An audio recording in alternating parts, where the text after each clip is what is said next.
All right. What's up, everybody in the building? Okay, make sure the audio's good. We are in the building. We're in the building. What's popping? What's up? What's lit? What's going on, everybody? We got some news.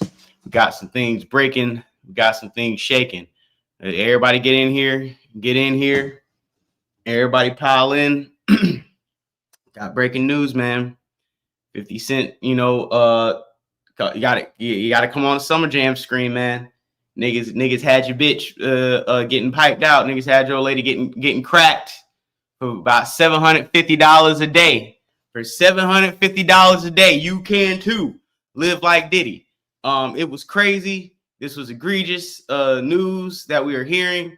I want to get right into the show. I don't want to waste any time. Hit the dollar sign, hit Cash App at the bottom, dollar sign Florida Boy J. We are doing the live Diddy stream right now with the live updates and whatnot. And then we're also going to transition into the Donald Trump and Elon Musk beef. But before we even do that, like I said, we got 30 people in here already, man. Before we do that, we're going to go ahead and just hop right into the bullshit, man. I think we should. Let me go ahead and share this screen. I don't even want to play no games, you guys. Hey, I'm not even going to have you guys like just waiting around. If you're in the room, you're in the room. If you're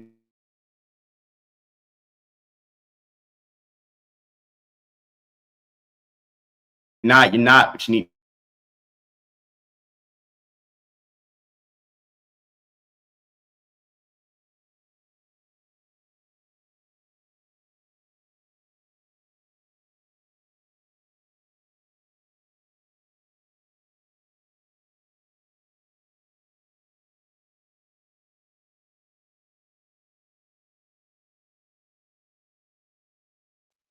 Okay, we back in the building. Okay, I'm telling you, I'm making sure we good. Making sure StreamYard is gonna run properly right now because we need to get this shit cracking. Let me see. Let me add stage. Let's do it again. Let's add to the stage. I'm going. Well, I add myself back. I'm gonna remove while academics. You know what I'm saying? Cooks up this situation. I'll be back. Let's get it cracking. We gotta move. Jane Doe's supposed to be on the stand, so we gotta go. Okay, cool. So they get off Bryana. On the stand, Eric Santos gets on the stand. She says, I work for the SDNY prosecutor's office for 17 years. I've done all the extractions for the cell phone. So he's a person, he's the extraction expert. They said these 3 cell phones, whose cell phones were there? Cassie. One had a changed IMEI number. It had been repaired. They said if a user takes a screenshot, what's the metadata? So it's the creation data, the modified data. Where is it stored? AUSA said this exhibit. Is there another extraction? Yes. No further question. So now it looks like they're trying to say that metadata that the defense got in discovery is not the date that supposedly the incident went down. But here's the thing.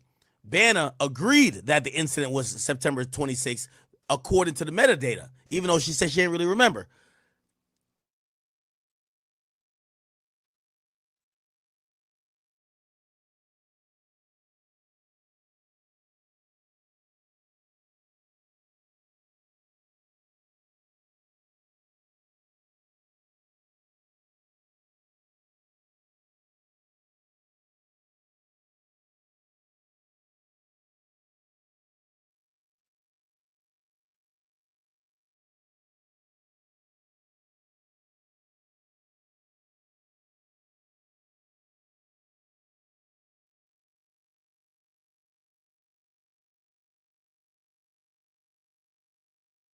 Two minutes. They rest after that. Then we have the defense says, did some deleted message remain? Santos says yes. So Tenny's doing the cross. Says September 30th is the capture date of the screenshot, right? Santos says yes. Says thank you. Judge says next witness. So that really doesn't prove anything. It kind of says, yo, the date that they were getting this woman for lying about it went down maybe happened another date, but she's also testifying to the date that they presented to her, which is September 26th, which also I think the prosecutors in pretrial presented to her. So like, I think that was a nothing burger. I ain't gonna lie to you. All right, let's go. Jane Doe said this time we call Jane. Here come. Jane Doe comes in. Okay. They said, could we confirm that the exhibit screens are off? That they are. It says Jane takes the stand. It says inner city press ain't describing her physical appearance. Sidebar. We know who's going to describe the appearance. Sidebar. We know. So where did you grow up? California. Chat, write these down. She from Cali. What's your level of college? Junior college. Then modeling. She's a model. With whom did you have a relationship from 2021 to 2024? Sean Puff Daddy Combs. This might be, hold on, Jane Doe might be Young Miami. This might be Young Miami. I might have to call Southside. Southside's your girl on the stand snitching. Or your baby mom's on the South. 2021 to 2024. It could be 50 Cent baby moms. Oh, shit. Here we go. Sean Puff Daddy, the freak-off coordinator, Combs. What did you call him? I call him Sean. I call him Baby. I call him Ernie. Why'd you call him Ernie? We did that because I was burnt. Let's Google that, chat. Chat, again, we're not trying to find nobody. Let me see. Ernie, Diddy. Let's figure it out. Ernie and Diddy. Ernie. So Diddy was Ernie? Who was Ernie? Ernie was Diddy. Who? Do we have any video of somebody calling Diddy Ernie? Who calls Diddy Ernie? Let's find it. We on the prowl. Who called Diddy Ernie? This might be Meek Mill. We don't know. Nah, but it ain't Meek because it says Jane, not John. So it is a woman. This is a woman. Why Ernie? We did that. I was Bert. When did you meet him? On a girl's trip to Miami, 2020. He was dating my friend. Ooh, that's T. That's T. That's T. That's T. So Diddy date your friend, and you look at Diddy like, I'm about to take this nigga from my friend. Typical girl stuff. It's typical girl shit. Chat, what we rocking with? He was really funny and nice. We went on a yacht.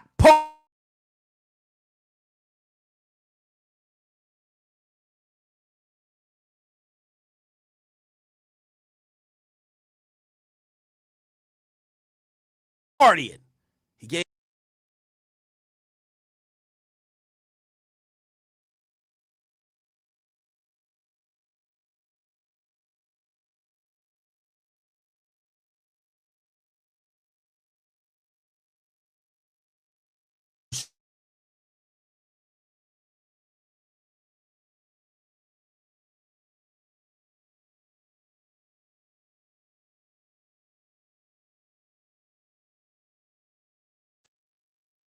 Diddy. Ernie. So Diddy was Ernie? Who was Ernie? Ernie was Diddy. Who? Do we have any video? She thought I was getting with Sean, so we left abruptly. So her girl thought, wait, Diddy's my nigga. Why are you trying to, bitch, you. Here's the ironic part. She clearly got with him at some point. So they left. AUSA says the next day, we were having drinks by the pool. Then it was movie night. Then in the theater, in his residence. He texted me, I'd like to take you out. I replied that I felt complicated. So where were you living then? Said the East Coast. He said, Miss Combs contacted you? Yes, he was flirtatious. He invited me to Miami. Read these texts. It's not showing the gallery, though. What did he say? He says, call me Ernie. Chat, who is it? Who is it? Who is it, chat?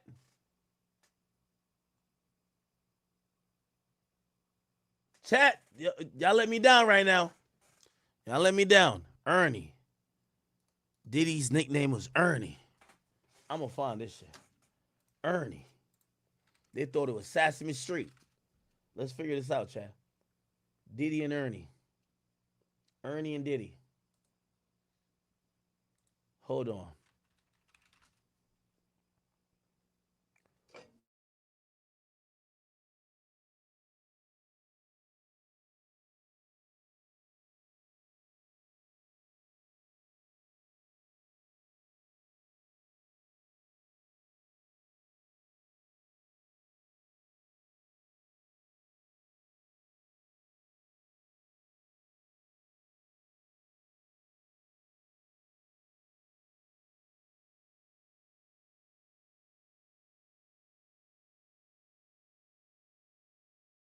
We got to be on this.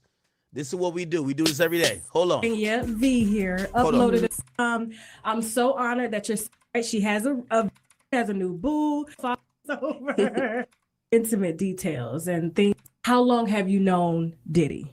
I've known him for 5 years. 5 years. And Yes. do you mind like telling me what year did you meet him? I met him February 2014. Well, Okay, that's not her. That's not her. Here we go. We getting to it. Young Miami, you in the crosshairs. I just rolled over my Wendy's. All right, so she's not her. Young Miami, this could be you. Young Miami, is this you? Let's go look at Young Miami's story. Has she tweeted recently? Young Miami. Has Young Miami start twerking that fat ass BBL? Okay, can't be her. Yeah, she know people. She knew people were gonna thought it was her. She's posting like it's going out of style. Okay. Yeah, why bitches that get surgery be acting like they working out? Like, I hate this shit. You know the surgery created the body. It ain't no.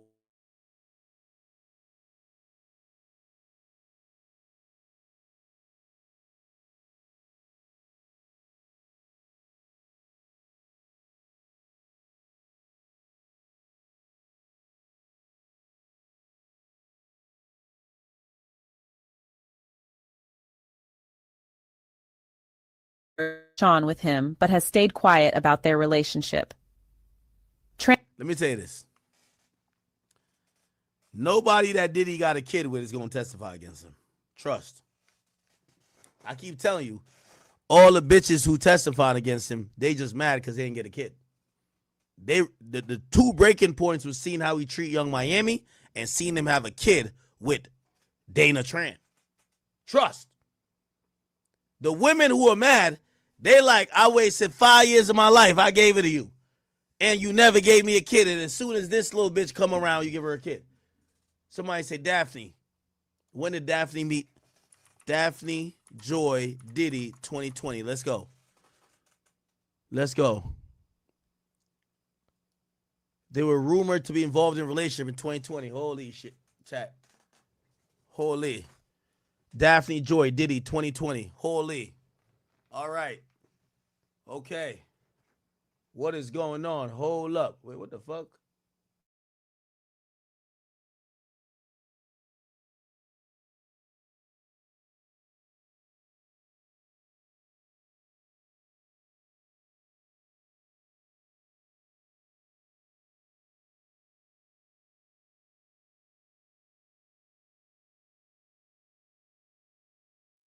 Camera's usually a little bit more off here. Why the fuck that do that? I don't know. We got content. We got content. So 2020. They dated from 2020 to 2022 according to who dated who. But they be wrong. They said that the relationship was from 2021 to 2024. And they're saying it's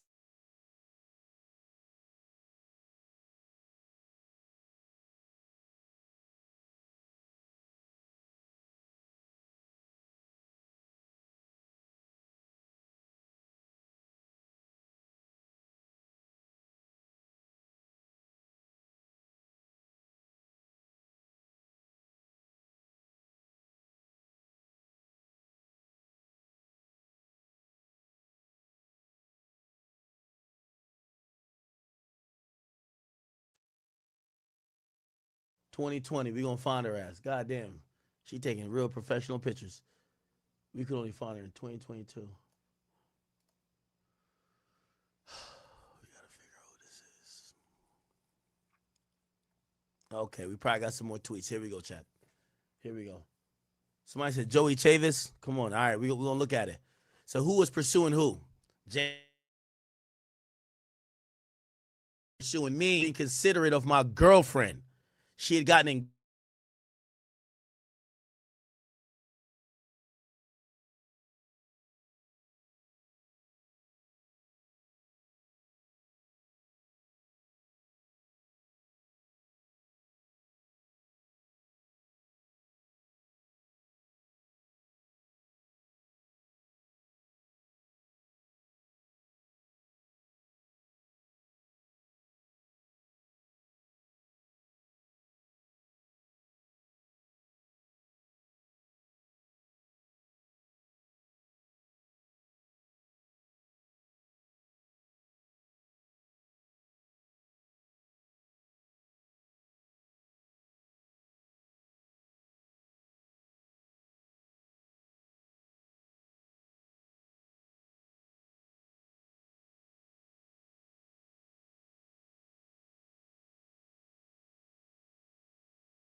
fuck with Diddy after her friend fucks with Diddy. I went to Miami in January 2021. Let's go look at when they.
Your first date on a hotel balcony. Oh my God. Here we go, Chad. Here we go. How long did it last? 5 days. What? Bumbo class. What type of date this? What type of bumbo class date? Yo, what? How long did the first date last? 5 days. Holy shit. You see, Diddy an old school player. Future got me broken bad. Future told me chicken wings and fries, we don't go on dates. Anytime a bitch asks about a date, I might even go out to eat with a chick, and they'll be like, this is our first date. I'm like, bitch, no, it ain't. I'm just eating. I don't do dates. Word to Future. Future fucked up my whole life. Chicken wings and fries, we don't go on dates. Word? How we don't go on dates then? I just fucked a bitch in my Gucci flip-flops. I'm like, all right, bet. That's what we doing. Future done told us mad shit that's incorrect, huh? I stopped doing dates because of Future. Future, you fucked up. You got Juice WRLD killed and you stopped me doing dates, bro. I don't do no dates. Anybody said it was in a date with Act, lies. Bitch, we was just getting some food. It's fact. Future fucked it all up. Okay, so Diddy went on a 5-day date. That sounds like a kidnapping. I'm going to keep it a being with you. 5 days for a date? That's a kidnapping right there. That sounds like kidnapping. Whatever. What did you tell him about your past? I dated someone he knew. It's 50's girlfriend. Oh, my God. Oh, my God. That's 50's bitch. That's 50's bitch up there, chat. It's 50's bitch up there. I got to pop a happy dad. I need a happy dad. I might need a happy dad. I don't even drink seltzer. Oh, my God. I might need a happy dad for this one, chat. Oh, my God. Oh, my God. I dated someone you knew. Oh, man. That's 50's bitch right there. That's 50's bitch. Oh, my God. Oh, no. Oh, no. Sidebar. Sidebar. Sidebar. So, also, my child's father didn't get along with Sean. Oh, my God. Oh, my God. It's Diddy's bitch. It's Diddy's bitch. It's Diddy's bitch. No, I mean, it's 50's bitch. It's 50's bitch. Oh, chat, no. It's 50's bitch up there. It's PP Mouth herself. No. It's the little sex worker. No. Chat, it's her. It's fucking her. I see why that nigga 50 said, don't kiss my son no more. You've been getting pee-pee in your mouth, all type of shit. Hell nah. Hell nah, don't kiss my son no more. Don't kiss my son no more. You've been massaging nigga nipples with men's semen. Hell nah. Look what Diddy said. Look what 50 said. Well, here come the bullshit. Don't kiss my boy pee-pee mouth. Don't kiss my boy no more. Don't kiss Sire no more. It's over. Holy. He said, you got issues with the nigga I got a kid with. So how many kids you got? 1. We already know. Oh, my God, chat. Oh, my God. Oh, my God. It's 50's baby mom, who is Jane Doe. Wow. It's Daphne Joy. Wow. Yo, Fifth, I know you embarrassed today. When you find out the girl that you put a baby in when to become a concubine for another nigga is getting into freak off. She's the replacement of the replacement, the new draft recruit that's replacing Cassie and Gina in the freak offs. That's embarrassing. You elevated her to a baby mom. She turned into a concubine back again. Listen, you can't stop a hoe. That's a fact. Many great men have tried, but a hoe always gonna be a hoe. Not saying this woman's a hoe, so don't sue me. Because I got lawyers and I got money. Don't worry about it, okay? Maybe not 50 money, but don't play with me. Anyway, damn. How many children you got? One. What did Sean say about his relationship? He said he was only my friend. He said it wasn't really a real relationship. Oh, shit, I can't see it. Hold on, here we go. Holy chat. What did you do? We made a lot of love. Oh, we don't want to hear that. Oh, nah. Oh, nah. Sidebar. Somebody call a sidebar. What? We made a lot of love. We walked on the beach. Later, we went on a first date. We dressed up. Restaurant. I was head over heels. How you stay in contact? Text. You ever travel with him? Turks and Caicos. Let's see it. Let's see it. Daphne Joy. Diddy. Turks and Caicos. No. No. No. No. Hold on. By the way, I want to tell y'all this. Let me tell y'all how the game is played. You see, all y'all niggas who said, yo, 50 about to go up on Cam because Cam asked that question.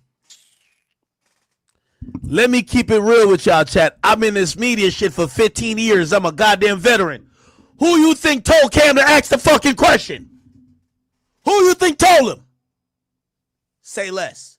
If you 50 a smart motherfucker, trust. Let's see if we can figure this out. Where's the Turks and Caicos? We got to find them in Turks. We got to find them in Turks, chat. This is them in Star Island, but we want to find them in Turks. Because somebody find them in Turks. Find Diddy and 50 baby mama in Turks. She said, I was excited. I never been to Turks. So who else went in 2021? Christina Karam, the chef, the butler, and 1 point a barber. Oh, 50 is, Diddy is cold.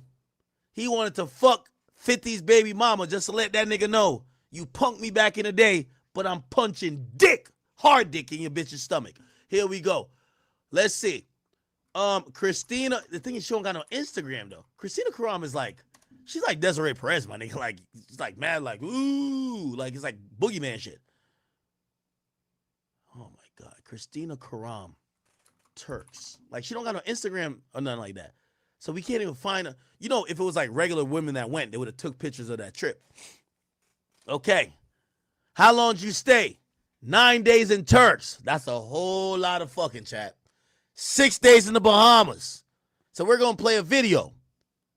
Jane says, I took that video. He said, what we see? That's the villa. That was the vibes. What did you tell Sean? I told him, you don't got a problem that I'm a single mother, right? On social media, I'm actually a content creator. Let's go to Daphne Joy Instagram. Oh, nah. Does she call herself a content creator? I know she don't. I know she don't. Maybe she do. What is this? What is this bullshit right here? Oh, nah. She might think she creating content. Oh, nah. You know, even the OnlyFans model thinks they're a content creator. So, okay. Let's see. Let's see. What was your work? I was advertising brands on social media. What did he give you? A love bracelet. Does anyone could find a picture of her with a love bracelet? He said he'd give me money because he'd taken me many days away. What did 50 say? LSW, little sex worker. This is how they talk to you, chat. You talk to a stripper, you see her in the club, you try to fuck her outside the club, she gonna hit you with the play because she know niggas don't like paying for pussy, or real niggas. So she gonna hit you with the, you know, I took off work for you tonight, you know, I'm missing out on money, but I want to fuck with you. You gonna look out for me? That's basically them saying, are you paying me? Yo, this is all like a colorful thing right here. He said he'd give me money because I'd taken off work. So how much? 10 bands. 10 bands? How do you be 50 Cent's baby mama and get piped out for 10 bands? Holy shit. You get piped out for 15 days. Let's go back up, chat. 9 days in Turks, 6 days in Bahamas, and 10 bands. Let's ration it out. If it was 10 days, it would be $1,000 a day. 15, how much is that, chat? Like $750? So every day of fucking was $750. That's called a bargain. That's bargain pussy. That's bargain pussy. I like that shit. Now, I wouldn't pay for nothing in my life, I promise you. But if a nigga is into paying and you could get another nigga's baby mom you don't like to fuck you for $750 a day for half a month,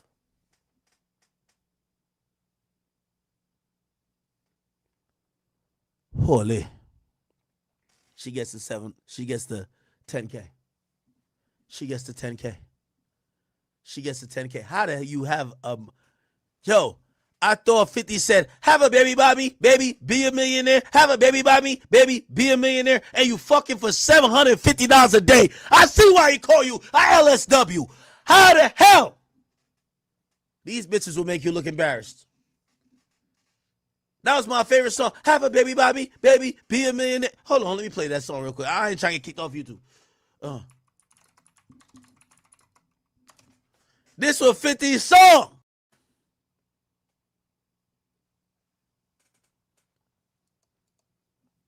Jane Doe gets on the stand and immediately says and admits that she got paid $10,000 to stay with Diddy for 15 days, and we don't gotta assume what was going on. She was throwing neck north, east, south, and she was throwing ass.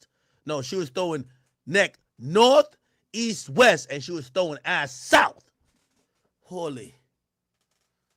Oh, this is the big one, chat. What drugs you used before? Ecstasy, twice in 14 and 15. You used it in Turks? And who suggested it? Sean, like 10 times. In the pool, he gave me a pill. He thought I was meek. No. He said it would be more fun. I was walking down the beach with him and I fell. I think I was screaming too. He put me in the shower. Well, KK did. Oh, shit. Oh, KK's undressing these women and putting them in the shower. KK, you got to come to the stand. KK, you Ghislaine Maxwell, you got to come to the stand at some point. Did you take another ecstasy pill? Yeah, but it was a smaller dose. Made me feel relaxed, euphoric, sexual. It enhanced touch and sense. Made me feel more loving and flirtatious. What about coming down from that E-pill, though, girl? What about that one? Well, it was like your mind was readjusting, coming down from a high. You're just tired. In the Bahamas, did you keep taking drugs? Oh, man, I was off that E. Sean kept giving it to me. How much he wire you? 10,000?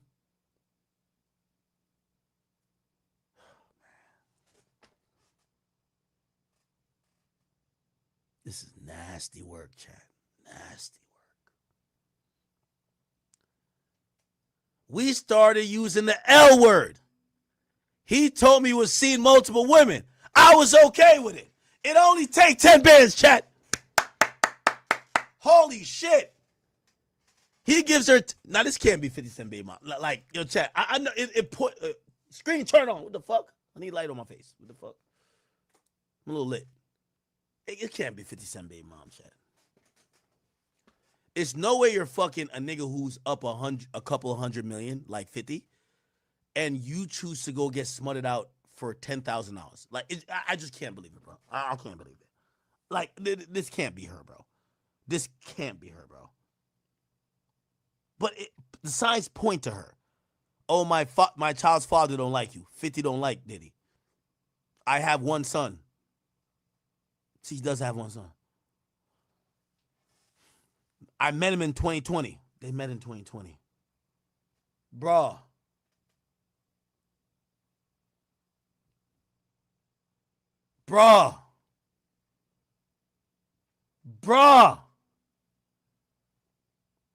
Yo, it really take 10 bands to really pipe these joints out the way you want. My only thing is, why is she on the stand after admitting she took the 10 bands? What she thought the 10 bands came with. It comes with P, cum, more P, a little bit of more cum, and then 5 other niggas is piping you out. What you think you got that 10 bands for? This told me, this can't be a 50 Cent baby mom because it's telling me a lot. You know why? Why don't you just sue? Why don't you just sue this nigga and get child support? I'm pretty sure 50 will pay you 10 bands a month for child support. But here's the thing. Some of these bitches is natural whores. You could give them $10 million, $1 billion. They'll still fuck for a purse. You know why? For them, they're fucking for something. There's natural whores.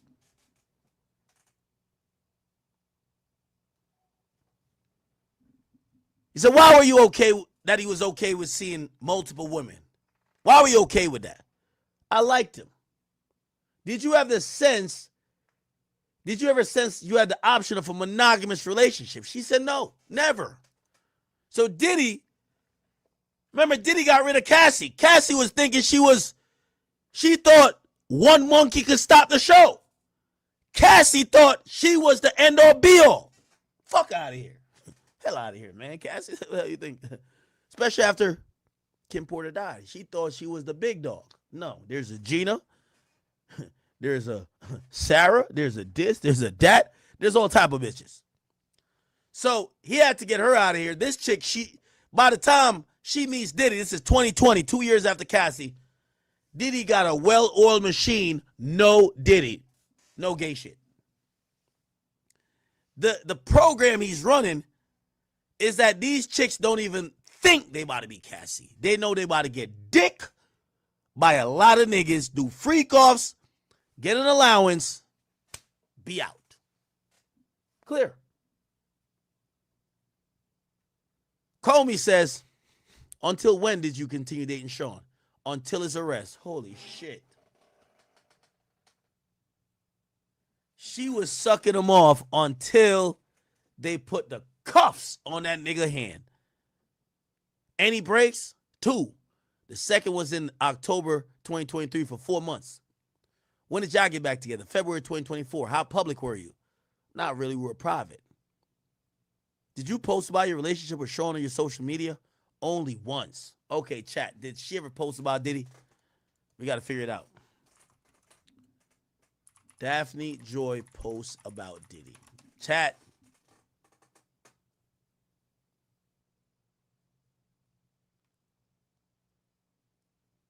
Huh.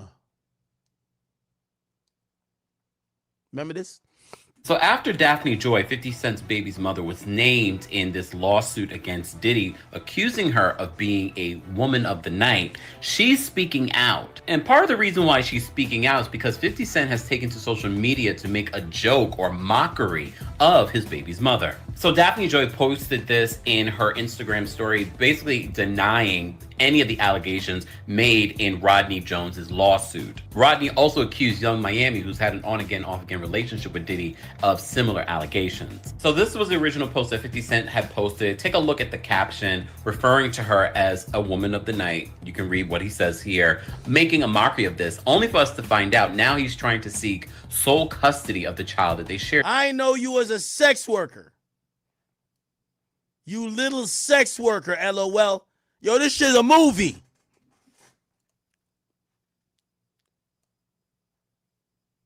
So where did you move? I moved from the East Coast to LA.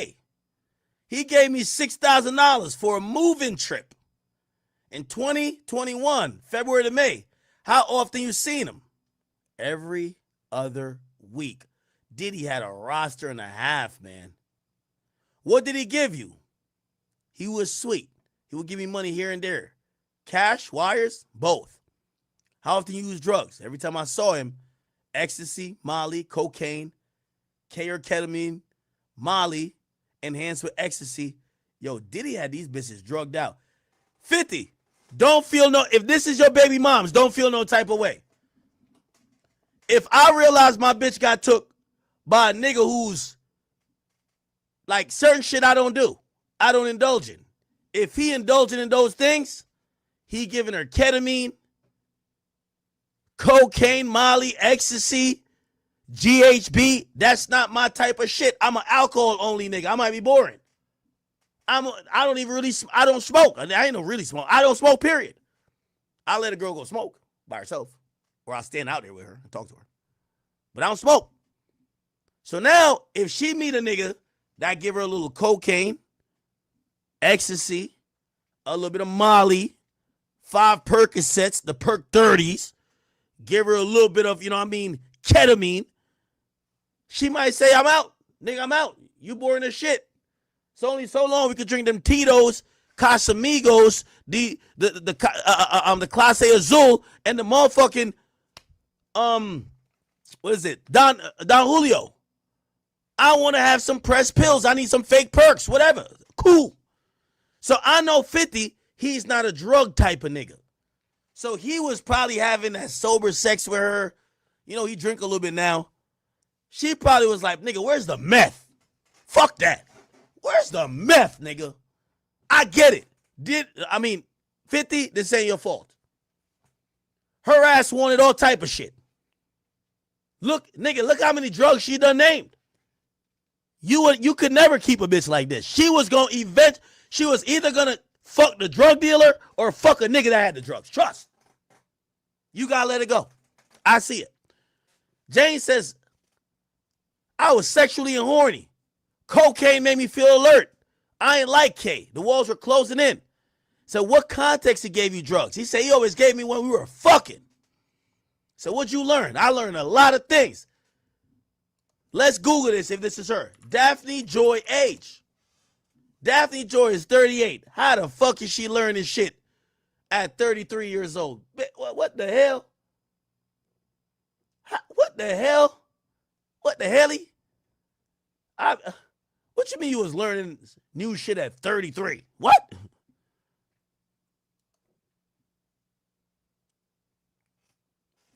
When were y'all having sex? He said, when y'all were having sex, I was learning. He said, what did you learn? So many things. How he'd like to have porn playing. He liked me lingerie, high-end stripper shoes. I had to put baby oil over my body and his. What type of room? It was in his bedroom. How was it lit? We'd have them red lights on. Hold on.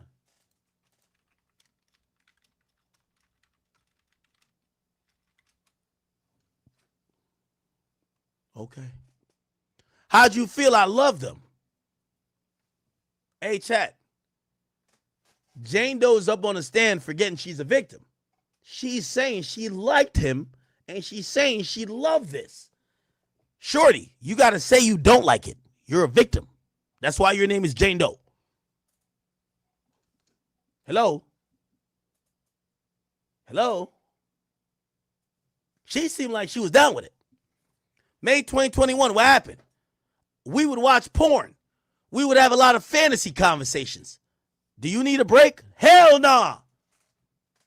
Damn, they asked Jane, you need a break? She's a freak of the week. Yo, Cassie, you see why you got replaced? These are the bitches, they love the same shit you do, even more.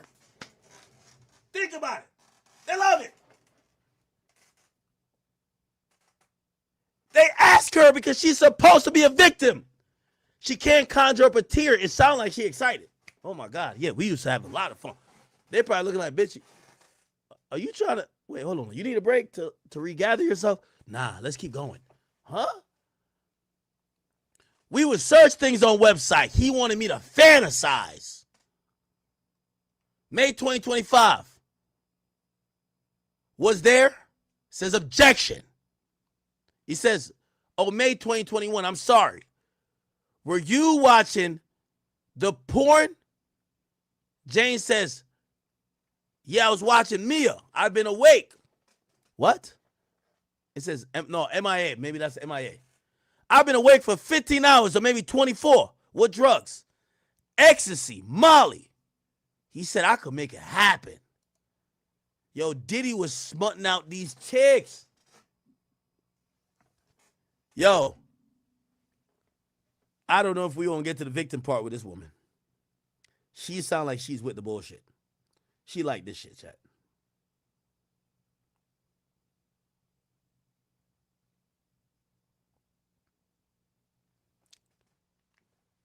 Chat. Here's more proof that it's Daphne Joy. She made a happy birthday post to Diddy. Remember, Diddy and 50 ain't get along for 15 years. Check this out. Look. Look at this. She wished that nigga happy birthday. Look. Happy birthday to my favorite person, Diddy.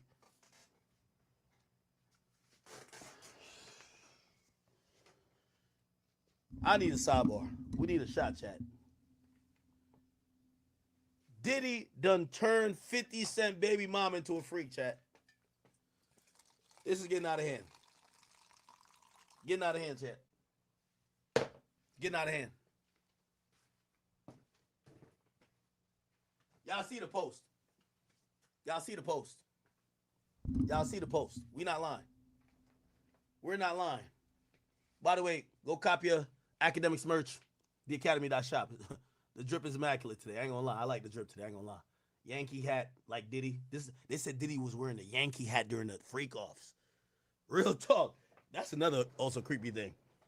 They said that nigga had a Muslim garb on with a Yankee hat, and when he got comfortable, he would just only put on a Yankee hat and just be whacking it with the Astroglide. Fuck that. Go to the Academy. Hold on, I got to do the plug while we got 24,000 people in here. The Academy.shop. We got our own freak off supplies. Y'all niggas can do y'all freak offs in our outfits, okay? Cop a hoodie. Nobody will notice you. Cop a beanie. Feel me? Nobody bigger than the other nigga that's fucking your bitch in the freak off. You got some dice for a little role playing, a little sex shit, and a mystery box in case you're really freaky, okay? Okay? Just make sure you go. And for y'all weirdo niggas who like fucking with your socks on, if you like fucking with your socks on, you gotta fuck at least in the Academy socks, okay? Make sure while you slanging that dick, okay? Off 3 Cialis, 2 honey packs, 5 Viagras, you are rocking the Academy on. Bitch, you're 34. Yo, chat, I'm gonna keep using this or saying this. I'm hoping it's not her. Because this is crazy. This is desperate. Cassie met Diddy at 19, dated him at 21, started freak offs at 22. Gina met and was fucking with him at 22. All of these people, I don't know about Kim Porter when she met him. It was the early 20s. Sometimes you gotta excuse a woman for her younger escapades because she's learning herself. She's also being swooned by men with significant power and advantage and prowess and seeing things she never seen before. How the hell do you have a baby by 50 Cent and still get down with a freak off at the ripe age of 34? What the fuck? How'd that work? I need to calm my voice down, chat. This is how I lose my voice. Is today Friday? Oh, we got to stream tomorrow again. Fuck. Well, at least the trial. So I got to maintain my voice. My bad, chat. Pull the car up and just push everybody to the side, man. All right? That was one of the Diddy parties. Yep. Oh, man. Happy birthday to my favorite person.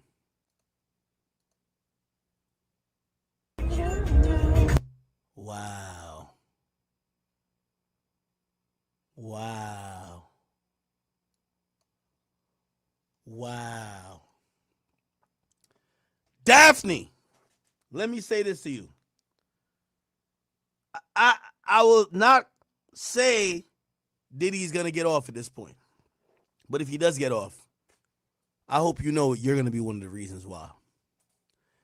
Because the idea that the prosecutor is painting that these were young, impressionable women who had no other financial opportunities, who were broke but got used to a lifestyle, got threatened, coerced, and basically was doing things to maintain what they had, so they was in a sex trafficking ring. You break the mold. You was a grown-ass woman. 50 gave you a baby. You had all them. You had access to capital and money, and you chose to sell your ass for 15 days of fucking for $10,000. Then you continued to be with this man for multiple days, and then you basically agreed to being the freak off, liking baby oil, taking ecstasy, taking ketamine, taking cocaine, and the rest of the things, and claiming at the ripe age of 34, you had the audacity to sit up there and to say Diddy thought, he said, when the AUSA says, what did you learn? You said so many things. You are 34. What the fuck are you learning from a damn freakazoid at the age of 34? What have you lived? Somebody said, my mad she ain't lie? I'm not mad. I like that she's giving 100, but I'm telling you, her testimony right now is helping Diddy. We're going to see where the victim shit comes in because we ain't see it yet. So here we go. Here we go.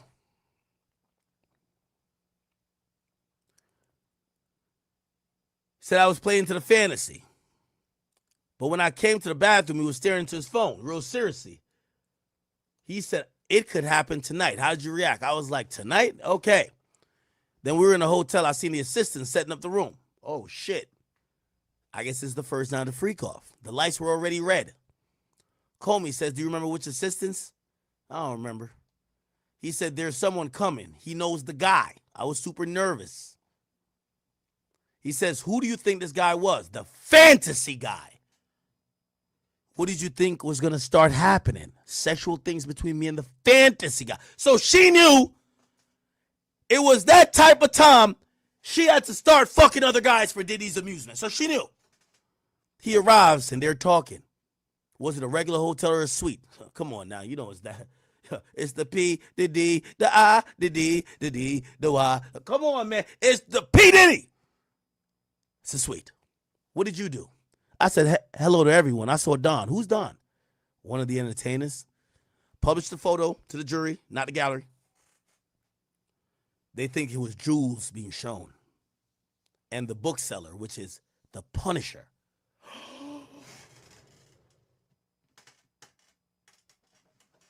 Chat, didn't I tell y'all? I ain't tell y'all? I said Cam wasn't disrespecting Diddy. 50.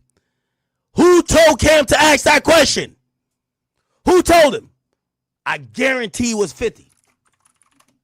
The only sex worker who got up there who say they're selling a book. There's only one sex worker who said they were selling a book. Who's that sex worker, chat? Who's that sex worker, chat?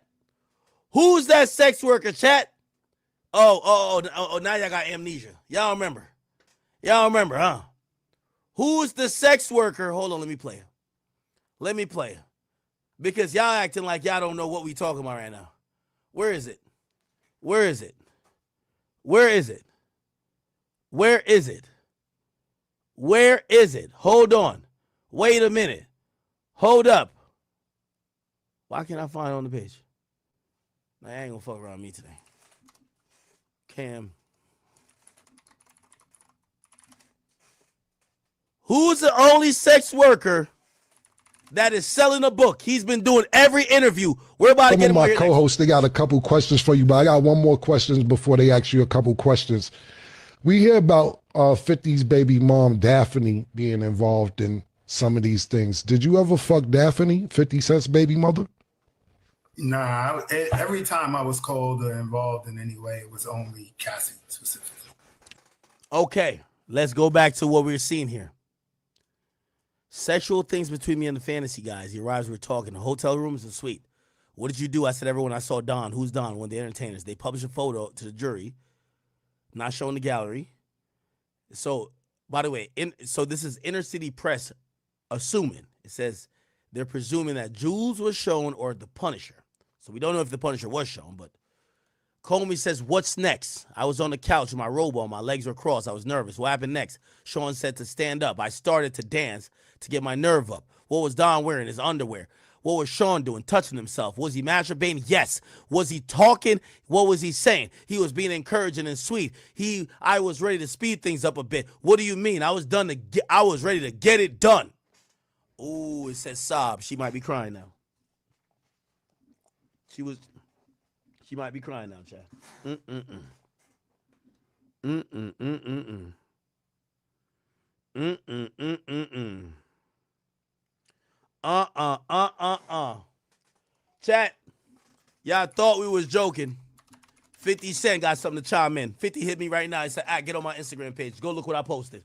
50 just posted 5 minutes ago. Look, 50 hit me. He said, get on my Instagram page, nigga. Stop that bullshit you talking about. Get on my fucking Instagram. 5 minutes ago. Why 50 post this? He posted him and Sire. Shout out to Big Sire. He said, what the fuck? What the fuck is going on?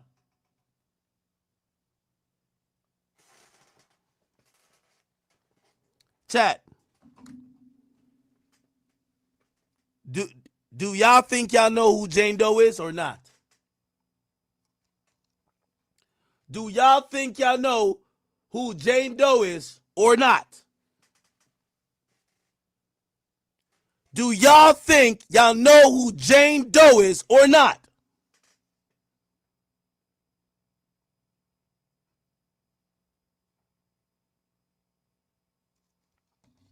This is nasty work, chat. This is really nasty work. This is nasty work.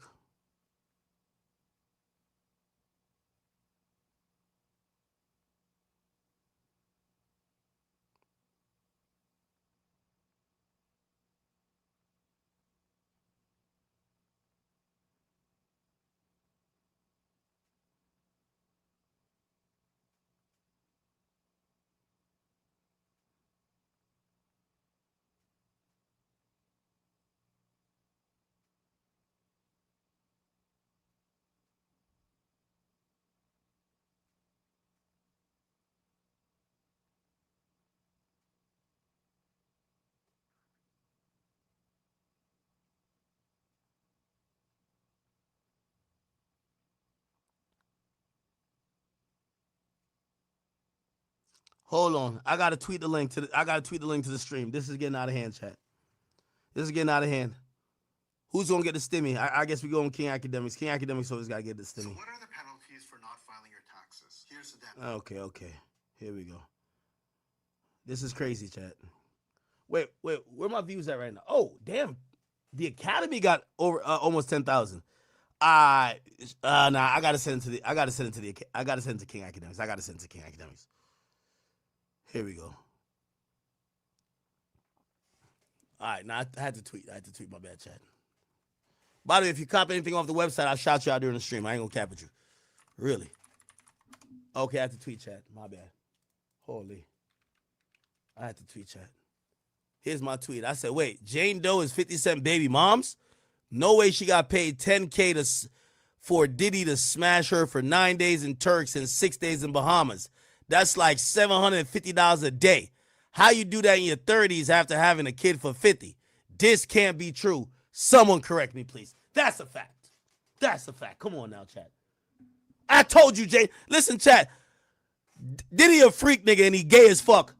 And he used to beat bitches up. I don't know about the sex trafficking shit, but this is the type of shit I always wanted to know. You fucking sex working bitches, I've been trying to have you exposed. Ja Rule, Meek Mill, all you niggas, y'all better pray. Y'all name don't come up in this goddamn trial. I've been waiting to see y'all name too. I ain't gonna lie to you. That's the only reason I'm covering this shit. All you fucking freaks must be exposed. That's why I'm covering this shit. Diddy a freak. Like, he gay. I don't give a fuck about him. They should have just charged him with the right thing and give that nigga like 6 years or something like that. He would have been out of 3. That's fair. But trying to give him like life is like, come on now. Like, he's not a racketeer. That's my only thing. Holy shit. 50 posted at the right time.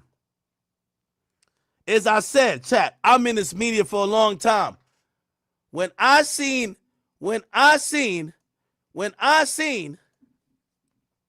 Cam ask the sex worker that, and 50 reposted it, Cam and 50 got a relationship now. I knew that question was never from Cam. Oh, he deleted it now off his page. Oh, no, he still got it up there. I knew this question was never from Cam. Some of my co-hosts. This question was never from Cam. This question was always from Fifth. They got a couple questions for you, but I got one more question before they ask you a couple questions. We hear about 50's baby mom, Daphne, being involved in some of these things. Did you ever fuck Daphne, 50 Cent's baby mother? Nah, every time I was called or involved in any way, it was only Cassie specifically.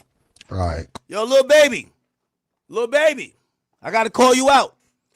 There's rumors that you pay 16 bands for pussy. Diddy's paying a day rate of $750. You're fucking up.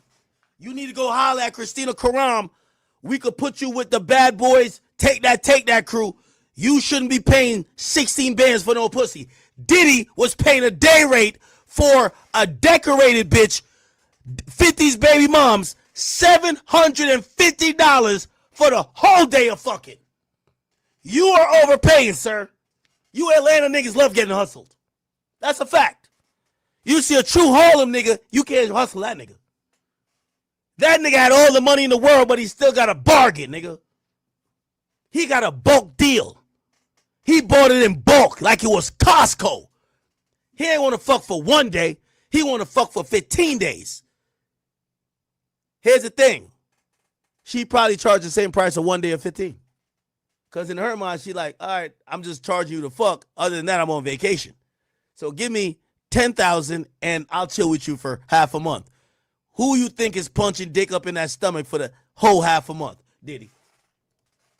Cool, man. Some of my co-hosts, they got a couple questions for you, but I got one more question before they ask you a couple questions. We hear about 50's baby mom, Daphne, being involved in some of these things. Did you ever fuck Daphne, 50 Cent's baby mother? Nah, every time I was called or involved in any way, it was only Cassie specifically. All right, cool, man. Some of my co-hosts, they got a couple questions for you, but I got one more question before they ask you a couple questions. We hear about 50's baby mom, Daphne, being involved in some of these things. Did you ever fuck Daphne, 50 Cent's baby mother? Nah, every time I was called or involved in any way, it was only Cassie specifically. All right, cool, man. Some of my co-hosts, they got a couple questions for you, but I got one more question before they ask you a couple questions. We hear about 50's baby mom, Daphne, being involved in some of these things. Did you ever fuck Daphne, 50 Cent's baby mother? I knew this question was from 50. It was too random of a question.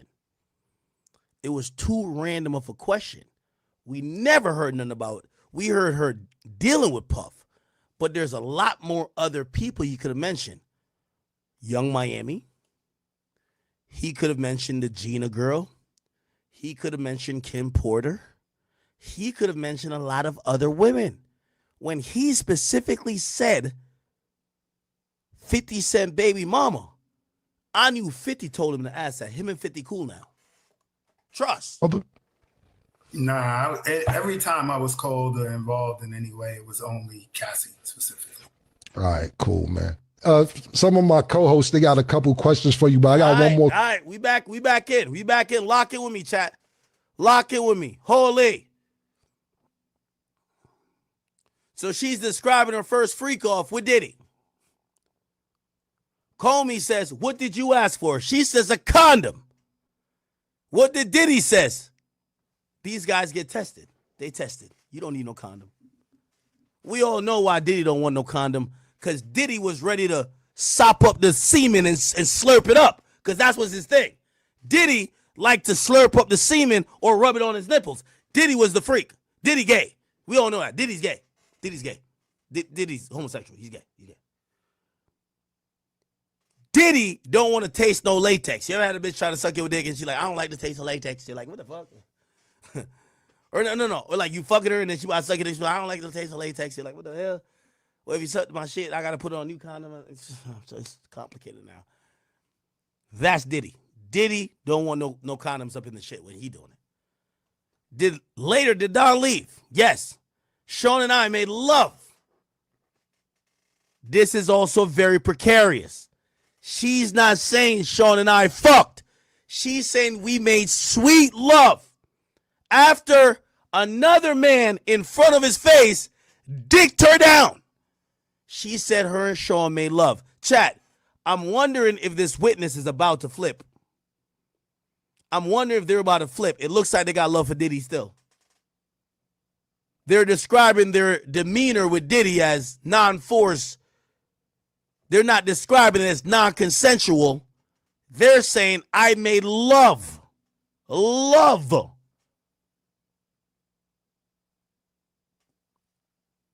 The next day I went home. Any boat trips here? It was a nice yacht day. How'd you feel? I felt exhilarated. Wow. She's not saying what Cassie says. Oh, I didn't like doing it. She's saying it was exhilarating. This is a freak. It was taboo. I had a good time with my partner.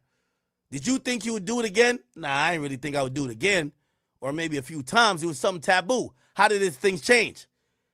It opens Pandora's box. So she's saying she did it one time because she wanted to be freaky for Diddy. Now she realized Diddy, that's all Diddy want to do. It's freak off time. And that's what she called Pandora's box. Jane says there was so much of it afterwards, it was too much. Oh, shit, see? So her story differs from Cassie a little bit. She says she wanted to do it. She enjoyed doing it. But then Diddy took it overboard. He didn't want to stop doing it. Okay? Comey says, how often? All the time. I just went along. Said, later, did you tell him you didn't want it? Yes. In writing or verbally? Jane says, both. Many times. Holy. What did Sean tell you about your rent when you said you did not want to have sex with other men? That he'd give me maybe 3 more months of rent if she would fuck other men. How did you feel? Jane says, I was frustrated, but I was obligated. Says, obligated to do what? Defense of sidebar. We have to call sidebar on that one. Got to call the sidebar. Chat, this is getting intense. This is getting intense. Holy. Wow. Wow.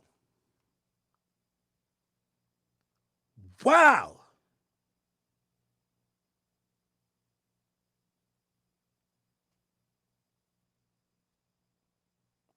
Wait, what the fuck is going on? Is Elon Musk hacked?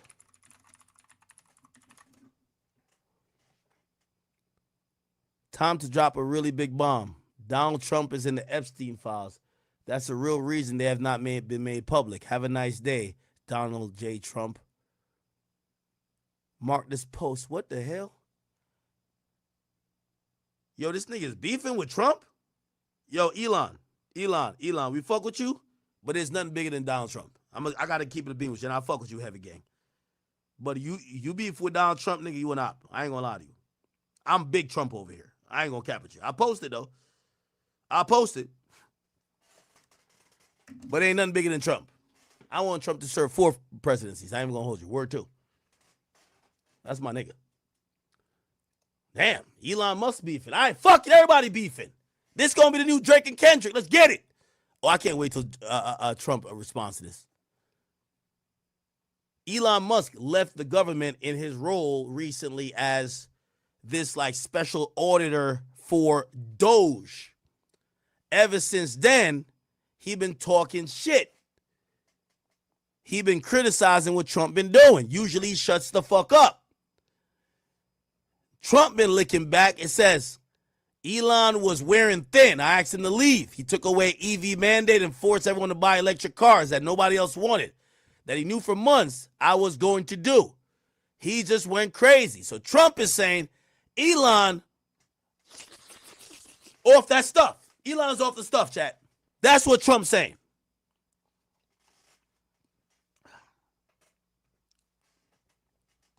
Now I'm going to keep it a being with you. Elon, I fuck with Trump more than you. Even though we do good on X, shout out to all my X's pages, but we fuck with Trump more than you. I'm going to keep it a being with you. The only nigga, there's only 2 niggas. Actually 3, not 4. There's 4 niggas we fuck with that got over 6 baby mamas that nobody know about that gets to do all this fuck shit. Nick Cannon, we fuck with him. Chief Sosa, we fuck with him. Young Boy, we fuck with him. And Duke Dennis. That's it. The rest of y'all niggas gotta go. So Elon, we don't know what you're talking about, gang. You can't come talk crazy about our guy. You can't talk crazy about our guy. No, I'm a Trump nigga. You can't talk crazy about a guy. Okay? Nigga think you Duke Dennis or something? Get out of here, nigga. Go take care of your kids, nigga. Go take care of your fucking kids. Okay? Fuck. That nigga go take care of his kids, man. Why you over here trying to be for Trump, man? That nigga go take care of his fucking kids, man.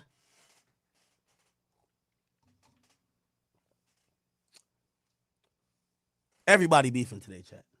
Everybody beefing. Elon is tripping. Elon's tripping. Now we fuck with Duke Dennis. I seen the meme. AMP stands for ain't my fucking problem. Y'all hoes know what y'all was getting into. Shout out to Duke Dennis. Shout out to Duke. I don't care if he got 30 kids, man.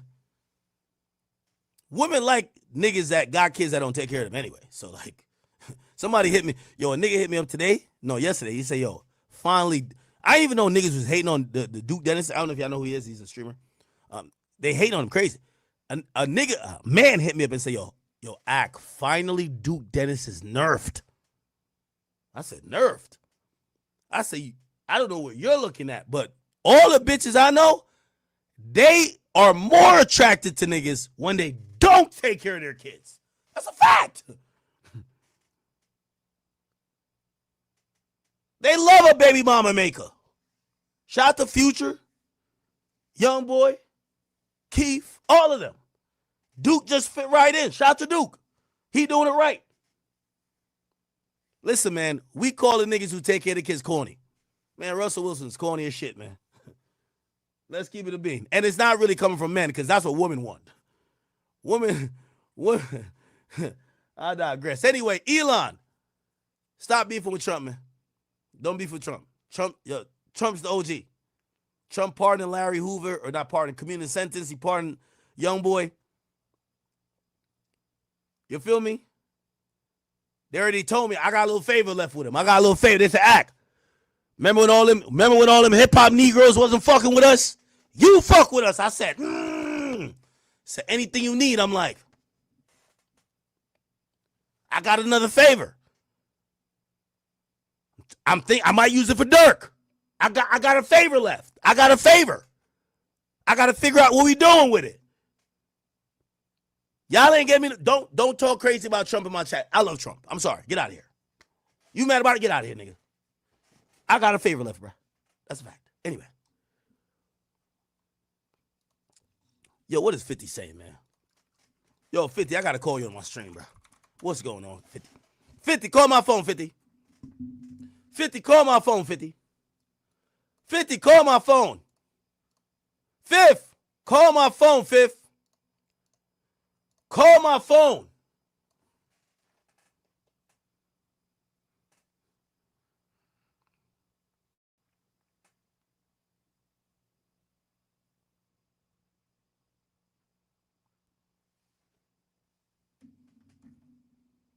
Somebody said, who's going to do the cross? Chat. Fuck the cross. The director's looking like the cross because everything she's saying, it looked like she almost rubbing her nipples and fucking about to have an orgasm talking about its experience. She's not sounding like a victim. Cassie, while she showed that she had good memories of loving Diddy, she clearly expressed she didn't fuck with that. So far with Jane Doe, 50 baby mom, all she's saying is, yeah, I ain't fuck with it after a while. At first, it was cool. She said that. Look, chat, let's scroll up. Don't listen to me. She said, look. She said, how did it feel? I felt exhilarated. Do I got to Google the definition for you niggas? Exhilarated. Making one feel very happy, animated, elated or thrilling. Oh, y'all see it? Y'all can't see? Right here.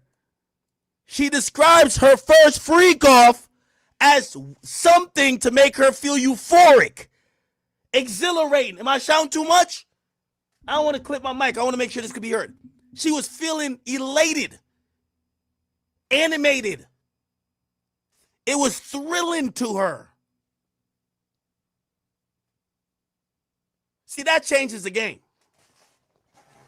It's one thing to say, I would have never done these things if it wasn't for this monster. It's another thing to say, I wanted to do it and I like doing it, but then he wanted to do it too much. Okay. I get that too, but it's like, it hits different. You know one of them ones? It hits different. So you wanted to do it, but you didn't want to do it too much. So now we got to figure out how much you want to do it. So maybe he wanted to do it every Thursday. You wanted to do it every 2 weeks. Maybe you wanted to do it once a week and he wanted to do it Monday, Wednesday, Friday. I don't know. So how do we figure out what was too much? Because you described the first freak off that you got in. By the way, you're in your 30s. We got to keep saying that, chat. Not age shaming, but she's saying she's learning things sexually from Diddy at 30 plus. The story that the prosecutor was pushing, these are young, impressionable women that are broke.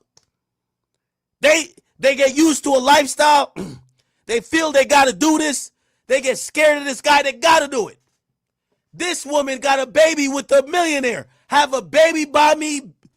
Have a baby by me, baby, be a millionaire. She had a baby by the nigga and essentially was a millionaire, so she's not doing it necessarily just out of monetary value. This is throwing a monkey wrench. This is what I'm saying. This direct examination is like, this is very oppy. What's going on? Let's get back to it, chat. I can't wait to break this shit down. I might have to do push-ups chat. I might have to do some push-ups. You know, I've been getting swole low-key. Y'all see the muscles? Y'all can see it like in my forearms and shit. I can't see it. This ain't no Zempic, nigga. This is actually, nigga, I got to lift shit up these days. You know what I mean? I'm doing a little shot. I'm playing. Okay. Now, you could tell she's not all the way freaky like Cassie because Cassie testified for 3 days. She never once mentioned Trojan, lifestyles, or anything to do with contraception. She wasn't into condoms. Cassie was a freak of the week. You dick her down raw. One thing I could give 50 Cent baby mom, when she was ready for the freak off, she said, where's the condoms? I know that was the supply they were missing. They're like, condoms, hold on. Didn't I tell you a chat queen brought this for me? Chat. This all Diddy had to do. Yeah. We're back in business. It's freak off time. Let's get it. Okay. All right. So it's exhilarating, but it was taboo. Now, if you know what taboo and how the definition is, it's something that people would consider shocking, something that wouldn't be of the norm. So it looked like she enjoyed the fact that it was taboo, but probably something she wouldn't speak about. Okay. I had a good time with my partner, but she even crystallized it afterwards that says, what happened after the guy left? He said, me and Sean made love. Love.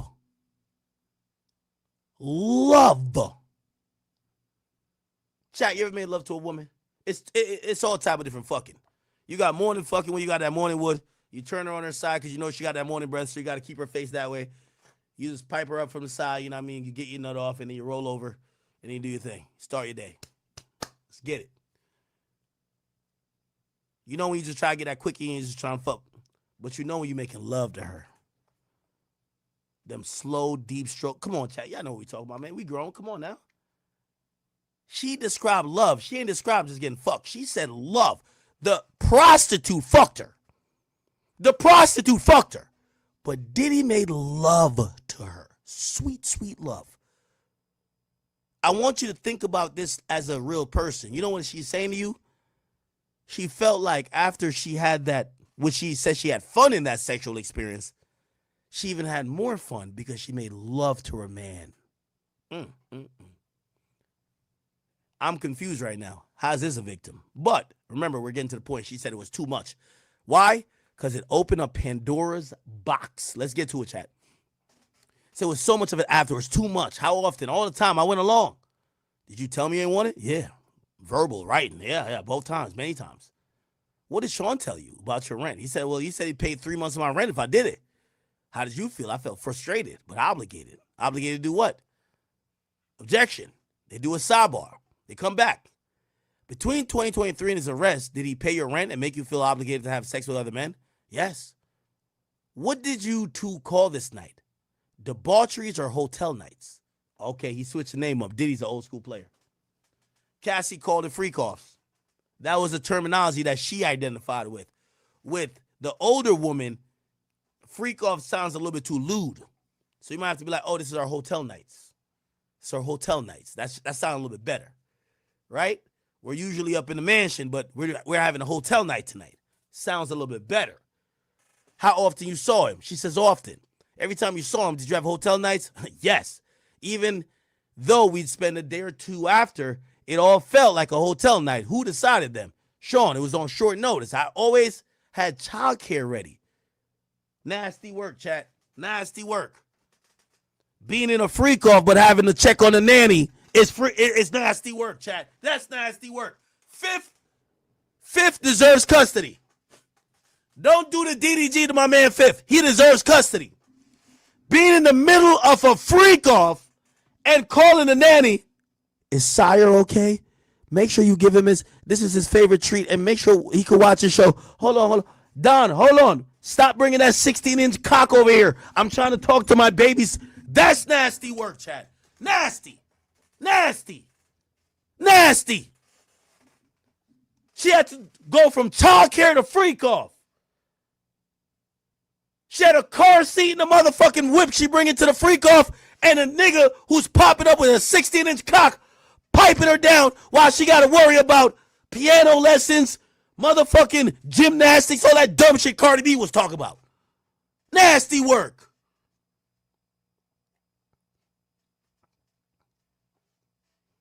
I was always put together. That's what she says. AUS says, what do you mean you were put together? I had my hair done, nails done, my tan. He wanted me beautiful. Did you ever go out with friends? Not after 2022. He was dismissive. What about the summer of 2021? Of course, I went to France. Let's find them pictures, chat. You know these bitches always post shit. 2021, Daphne Joy, France. Find it. I need y'all to find this shit. I need y'all to find it. What is this? This is 2023. Now, find it in France, 2021. Chat, find it. By the way, Fifth, I'm just realizing you knew this all along. You a sneaky bastard. You knew this all along. Fifth,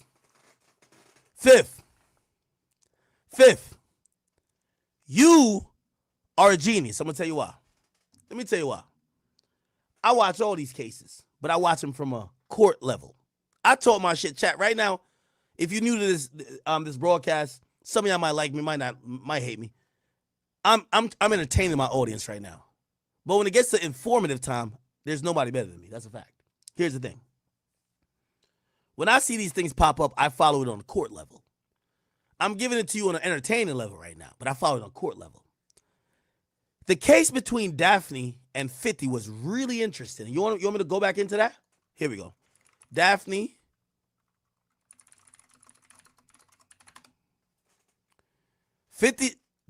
never filed nothing against 50. She threatened to. 50 filed defamation. 50 filed defamation.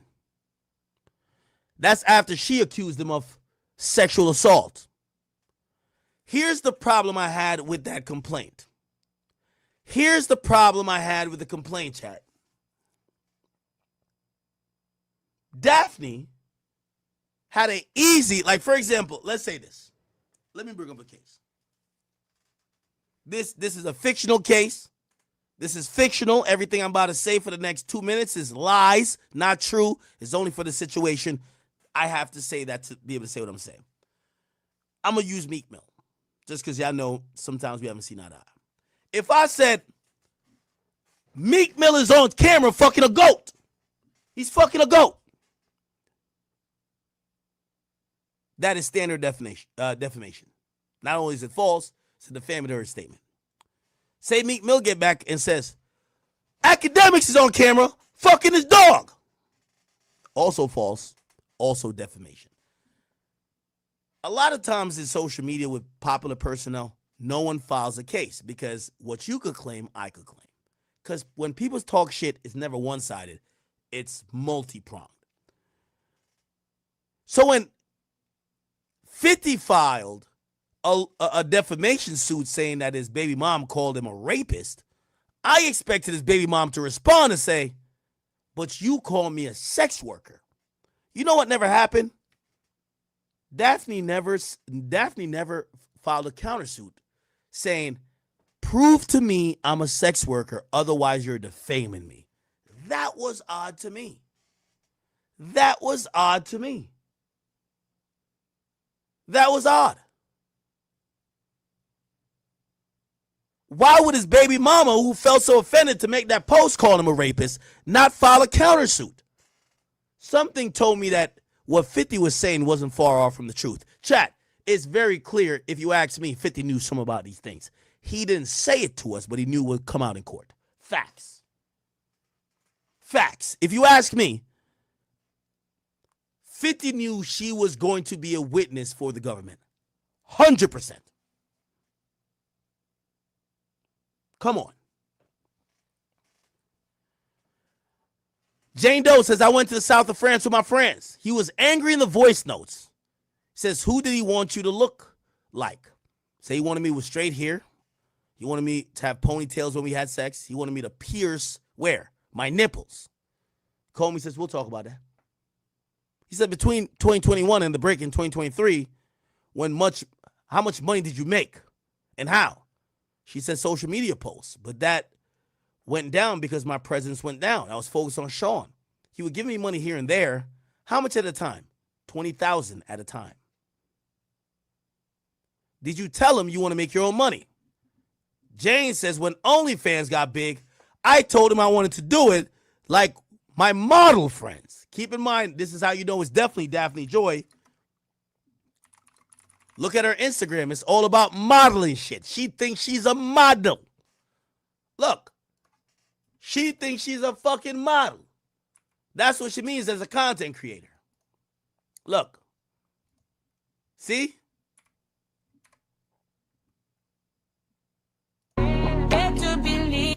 See?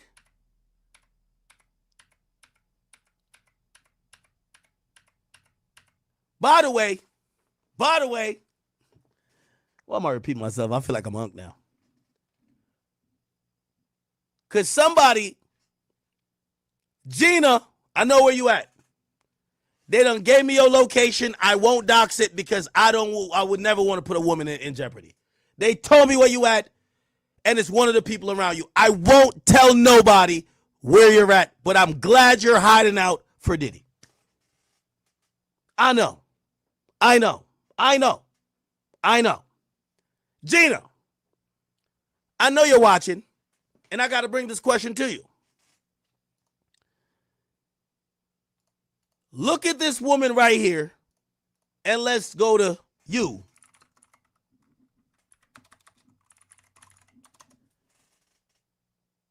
I ain't even trying to make you feel bad, but the reality is the reality. You know that was your replacement, right? You know you done fucked up when you did this interview, right? Well, you know he only started fucking with you and just started sending you out. He wasn't really, you exposed him. You can't do an interview with his big op and think you gonna be the girlfriend that you thought you was gonna be. He took you back, freaked you off a couple times, but he likes a woman who looks like you. Y'all don't see it, chat? Y'all don't see it? Y'all don't see it? Oh, y'all don't see it. Y'all don't see it. Y'all don't see it. Y'all don't see it. Y'all don't see what he like? He don't got a type? Y'all don't see it, right? Oh, we blind. Okay, we like Absol. We can't see nothing. We got the braille? Where the braille at? Where the braille at? We don't see the braille? Where the braille at? Where the braille at? Can we oh yeah, okay. He don't got a type? It's okay. It's okay. It's okay, chat. I love y'all. I love y'all. I know y'all ain't gonna admit it now. Look, y'all ain't gonna admit it now. Y'all ain't gonna admit it now. Gina, you fucked up when you went on that interview. You the one who started all this shit. We didn't know Diddy was body slamming you hoes, slapping the fuck out of y'all, forcing y'all to do abortions. I'm not saying none of that's right. Diddy, you are a horrible person. You're bad. Somebody, no, well, Cass, listen, both of these chicks look Asian, my nigga. Let's get to the shit. They both look Asian. She look Asian. She look Asian. She look Asian. She look Asian. Come on.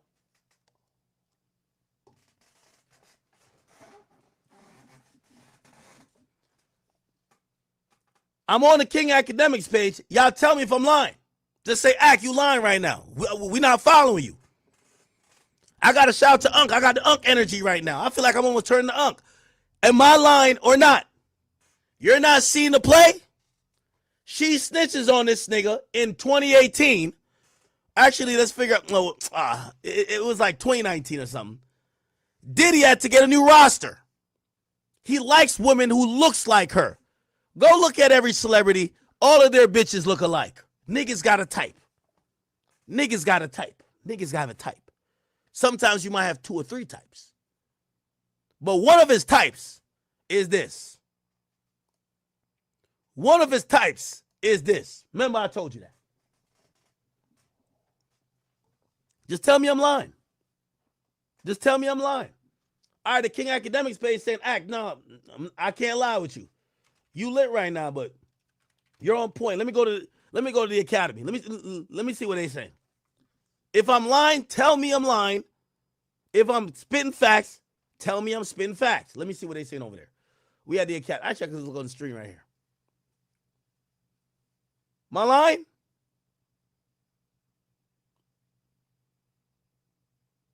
There we go. There we go. Eric's, I see you. There we go. Let me go to Rumble. Hold on. Maybe our block is like, Act. No, we see something different. You tripping. You tripping. You a little drunk today. You drunk today, bro. You drunk. Don't fall asleep outside. Chat, I fell asleep right around that corner. I went to the bathroom. Then I was just like laid out for 2 seconds. I was about to check my phone. I'm lying. Rumble, I'm lying.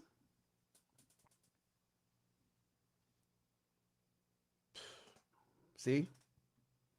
Bully said it's all facts. Let me go to Kick. I got to go to Kick right now. I got to go to Kick. I got to go to Kick. They already said it on Kick.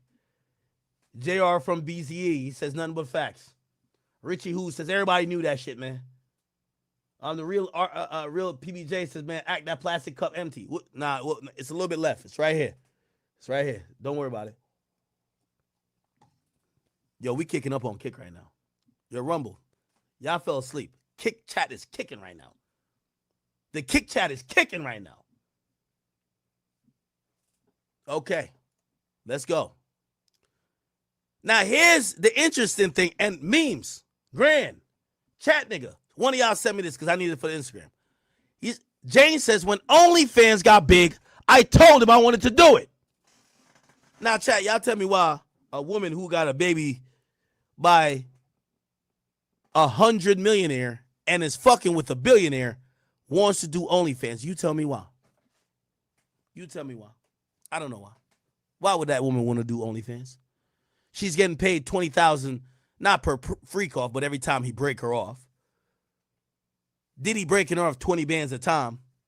She could get child support from 50 whenever she want. Why would she want to do OnlyFans? You tell me why. You tell me why, Chad. Comey says, what is OnlyFans? Jane says, that's where you can subscribe to models. I'd do nudity.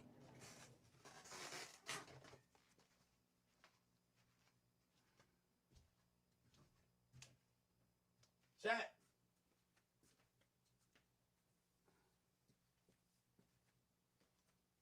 This can't be 50 Cent baby mom. I want to reserve the right to be wrong. Ain't no way this is 50 Cent baby mom. This chick is a fucking freak. I thought you were saying, oh, I was going to post, you know, girls, some girl be like, oh, like Ruby Rose. She be like, I don't post no porn. I just post like, my Instagram pictures. She's saying she would do nudity. She's saying she would do nudity, Chad. She got a kid by 50, and she's fucking a billionaire. She's still trying to show her body and be naked. But no sex acts, right? Right. Diddy wouldn't approve. AUSA says, why did you feel you needed his approval? Well, I felt he was my boyfriend. She said she feels that Diddy was her boyfriend. They show a sealed exhibit. They said, what is this? That's my lease. April 4th, 2023. How much was the rent each month? That's the thing. She live in LA, chat. Remember, she said she moved to LA. $10,000 a motherfucking month. You know, there's this misconception that women turn to selling their body out of desperation. That's not true. It's out of the lifestyle they want to pursue. You don't need a $10,000 a month apartment. But she did. And she had it. Sean said, let's do a love contract. That's what she's saying. It was a flirty thing. He asked, how much allowance did I want going forward? I said 15. He said 10. And you said 1,000? Yeah. I wanted a beautiful home for balance. What was this? Oh, that was a wire transfer. Wait, was that to pay your rent? Yup.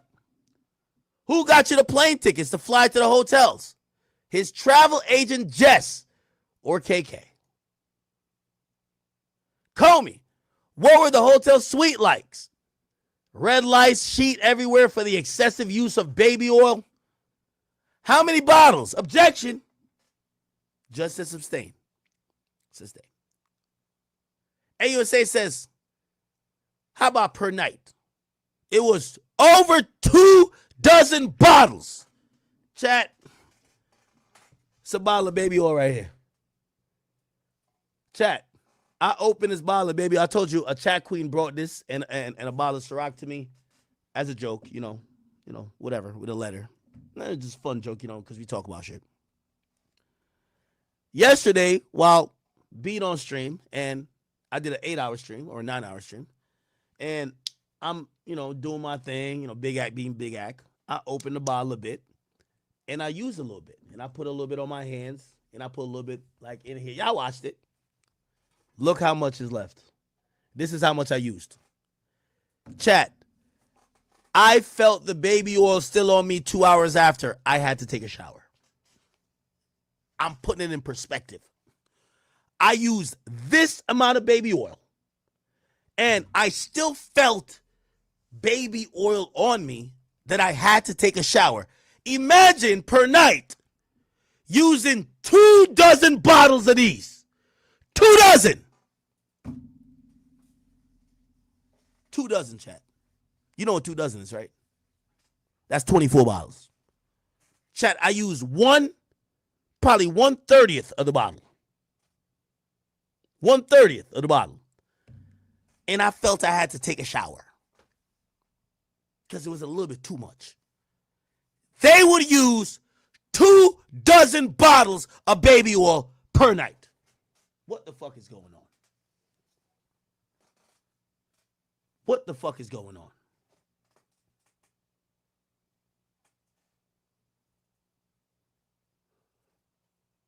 We'll get to the DDG shit. I can see what y'all saying. They dismissed this emergency motion, but they're going to give him the TRO, which they should. Remember I said they didn't give him TRO because he ain't whining enough? Like, you got to almost be like, oh, I think this person's going to kill me. We're going to get to it. Comey says, this night, and they show some picture of a night. Where was the hotel night at? She said, my apartment. What did you wear? She said, lingerie, high, stripper shoes. What you and the other man do first? Objection. Rephrase. Rephrase that shit.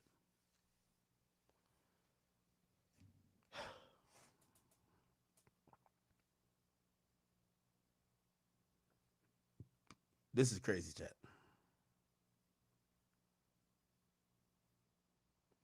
This is crazy, chat.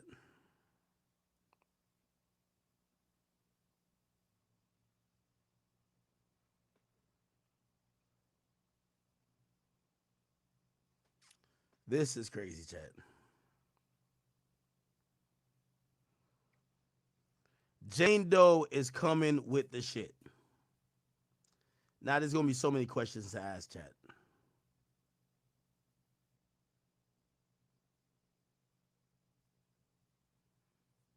Yo, why the hell is Elon popping it like that, though? I ain't gonna lie. Elon is popping it right now, bro. Yo, Elon right now is popping it. Yo, it's like Elon got an ego now. Hold on. Bro, this is crazy. Oh, no.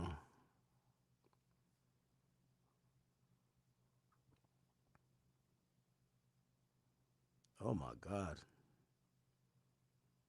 Let me just post all this shit real quick. My bad. My squad is sending me some shit to post. Okay. Let me just take. This is our sidebar.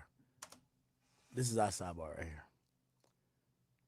Kanye reacts to Elon and Trump beef, and he says, no, please, bros, please, no. We love you both.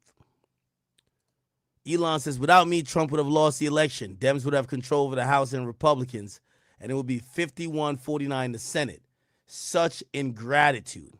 Says, and some food for thought as they ponder this question. Trump has 3.5 left as president, but I'll be around for 40 plus years. Damn, Elon's popping it. Why is Elon popping it like that? Yo, this is crazy. No fucking way. Elon, we fuck with you, but we can't go against Trump, bro.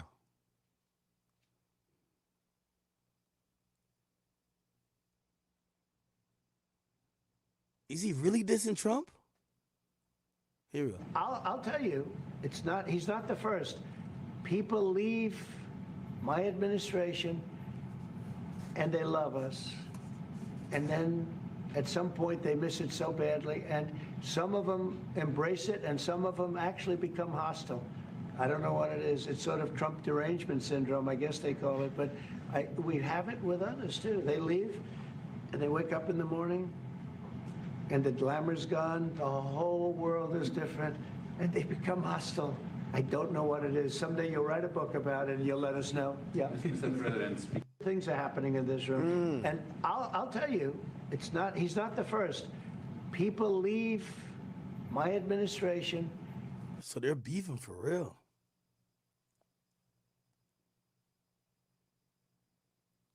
Nigga said Trump has 3.5 years left. I'll be around for 40 years. Yo, Elon, I'm going to keep it a beam with you.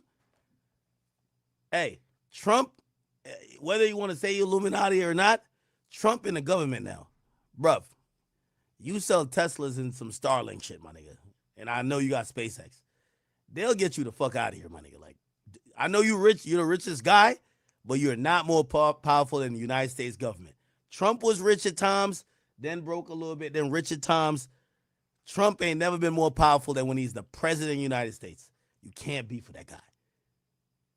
I don't know what their beef is, though. This is crazy. What? Elon, we fuck with you, but you can't defeat Trump. I'm telling you can't defeat Trump. It don't matter how much money you got. By the way, I do think you helped get him elected, 100%. But put it like this. You know how petty that nigga Trump is. He about to have this whole government now look at every Tesla SpaceX thing and violate you. He's going to violate you. Watch. He's going to violate you. Like everything he said about even himself with the, they weaponizing whatever against me, he going to do it against you. Nigga, they going to start checking your taxes. They going to be on your ass. You can't beef with Trump, bro. Y'all were a good team. I don't know what you got going on, Elon. All right, by the way, let me just shift to this real quick. We're still in court a little bit. We're about to get out in a second. They even have this looking like 50 Cent baby moms. Hilarious. DDG's thing.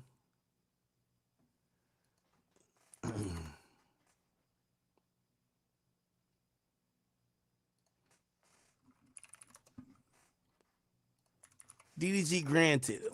Okay, so his TRO is granted. So his TRO is granted. They got to serve.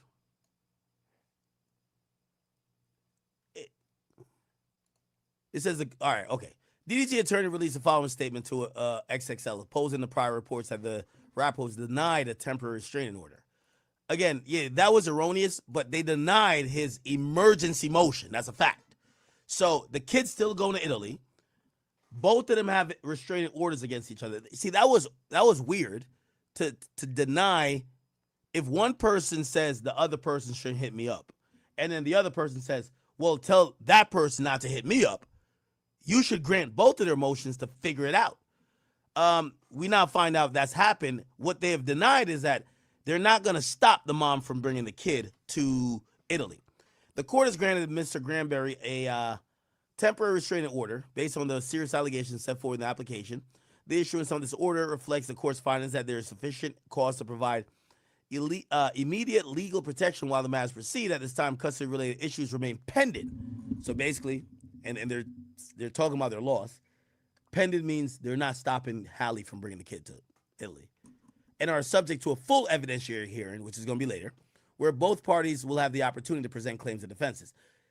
Hallie already told the court that she's going to be out of the country till August.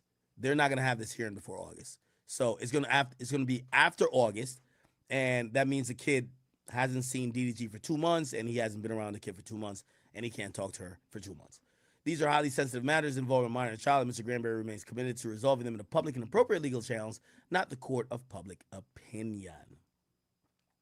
Unfortunately, y'all both famous. Y'all both have brought some aspects of this online. So whether y'all want it or not, it will be talked about in the court of public opinion. I know at some point both of y'all wanted it to be private, but eventually it was not. And I do think that things like this should be handled private because it's better off for both parties and the kid, but it didn't happen like that. Let's get back to court. Let's get back to court. Holy. Holy. Holy. Comey says, who would you greet? Jane says, the entertainer. I was on drugs. Sean told me to touch myself, then sex. Comey says, forgive me for asking, but was it oral or intercourse? Jane says, oral. Later, I would be with Sean. He said, would you clean up the ejaculate? She said, no. How long were the hotel nights? She says 20 or 30 hours. What the fuck? AUSA says we could break here. It says jurors, we may start staying later. Do not speak with each other about the case or rise. They end. Wow.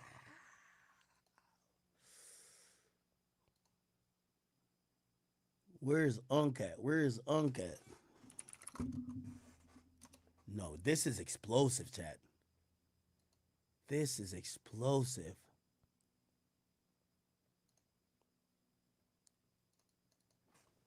Wow.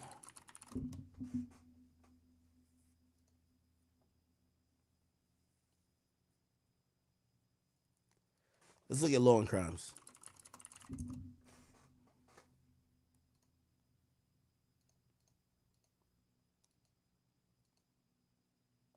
Really pay the hotel from Enlin confident the answers.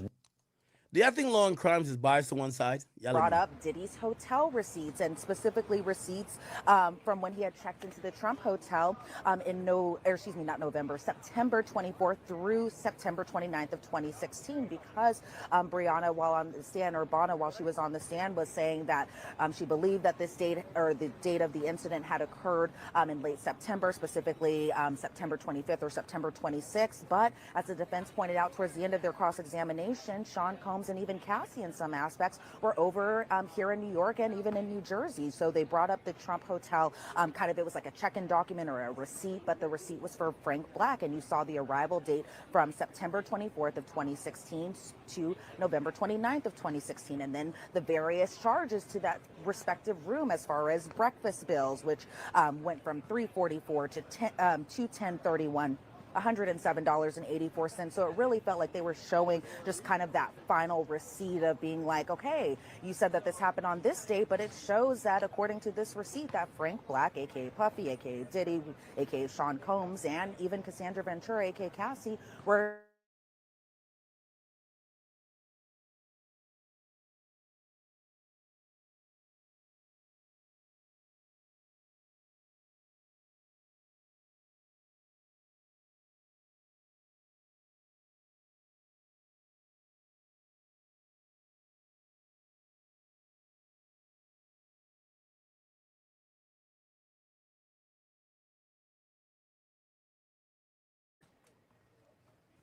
No, not at all. Like Okay. not from everything that I've been hearing did I hear any Okay. type of laughter. So no, that is not true, unfortunately. All Or right, not well- unfortunately, but it's not true. What about this? This is a question from Candela. How are the jurors coming along? Are they as invested as the first testimonies, or does the repetitive nature of hearing these allegations seemingly getting to them? They must be tired, I would assume. Yeah. Well, you know, from what I could see of them, I did see one juror kind of in the front row, kind of doing that tennis match look where she was looking at Nicole Westmoreland, and just kind of her direct line of questioning, because she is super direct when she asks the question. So did you say that this happened? True, yes or no? So I saw this juror look at Nicole Westmoreland and look at Bryana for a reaction. I saw, from what I could see over in the gallery, some jurors still jotting down notes, but I also, to that point, wondered, are they kind of tired of the repetitiveness? Because it wasn't until the end of her cross-examination that we really kind of got to the point of where they were trying to go with this. So I was wondering, Nicole Westmoreland said it would take maybe 30 to 45 minutes for her to finish her cross-examination, but I was wondering, did we need the first 15 or 20 minutes of that cross-exam today? But we did, and we got through it, and now Bryana is off the witness stand. I have maybe the most important comment yet. This is from Enlin DK for you, Elizabeth. Elizabeth, what's the skincare? Because damn. The people love you, Elizabeth. Everybody loves you. I know you needed that. There you go. They love you. They love you. Thank so you. Let me ask you this. So seriously, what is the skincare? No, I will ask that a separate time. All right, I have to ask you an important question here. That's a good question, but more on point. We've been asked a lot whether or not Sean Combs is participating in his defense. If you see him talking to his attorneys, passing notes, telling them what to ask. Are you seeing any of that? Oh, absolutely. Every single day. And, you know, I have this kind of phrase to myself where it feels like Sean Combs, aka Diddy, is really kind of quarterbacking his own defense team. It seems like, from what I can see of him, he's always jotting down notes. He's always paying close attention to, one, the exhibits, but also what the witnesses are saying. So, for example, when Bryana was on the stand and Bryana was asked under cross-examination whether or not she worked on the Bad Boy reunion tour, I saw Diddy just nodding his head along while Nicole Westmoreland was asking this line of questioning. So I don't know if that was just kind of a candid moment that he was having, but there are times where I see him, one, actively participating in his defense, but also kind of answering the questions that the defense attorney is asking, but to the witness and not himself. And so he is an active participant in his defense. There is no passiveness with him being on that defense table, not one bit. Got another question for you. This is from ATX Stanley. First of all, you go, nice haircut, Jesse. Well, thank you. Nobody asked about my skincare, but thank you. I appreciate it. In the courtroom, Elizabeth, has Diddy's family continued to show up daily, or has his courtroom support varied as time has progressed? Yeah, that's a great question, and it kind of has varied. You know, there were times, especially at the beginning of the trial, where all of his children, with the exception of baby Love, were inside that courtroom. Then that kind of dwindled a little bit. We haven't seen his daughter since week 1 of trial. As far as his son goes, that's kind of dwindled here and there too. For example, last week we saw Quincy, Justin, and Christian Combs all inside that courtroom.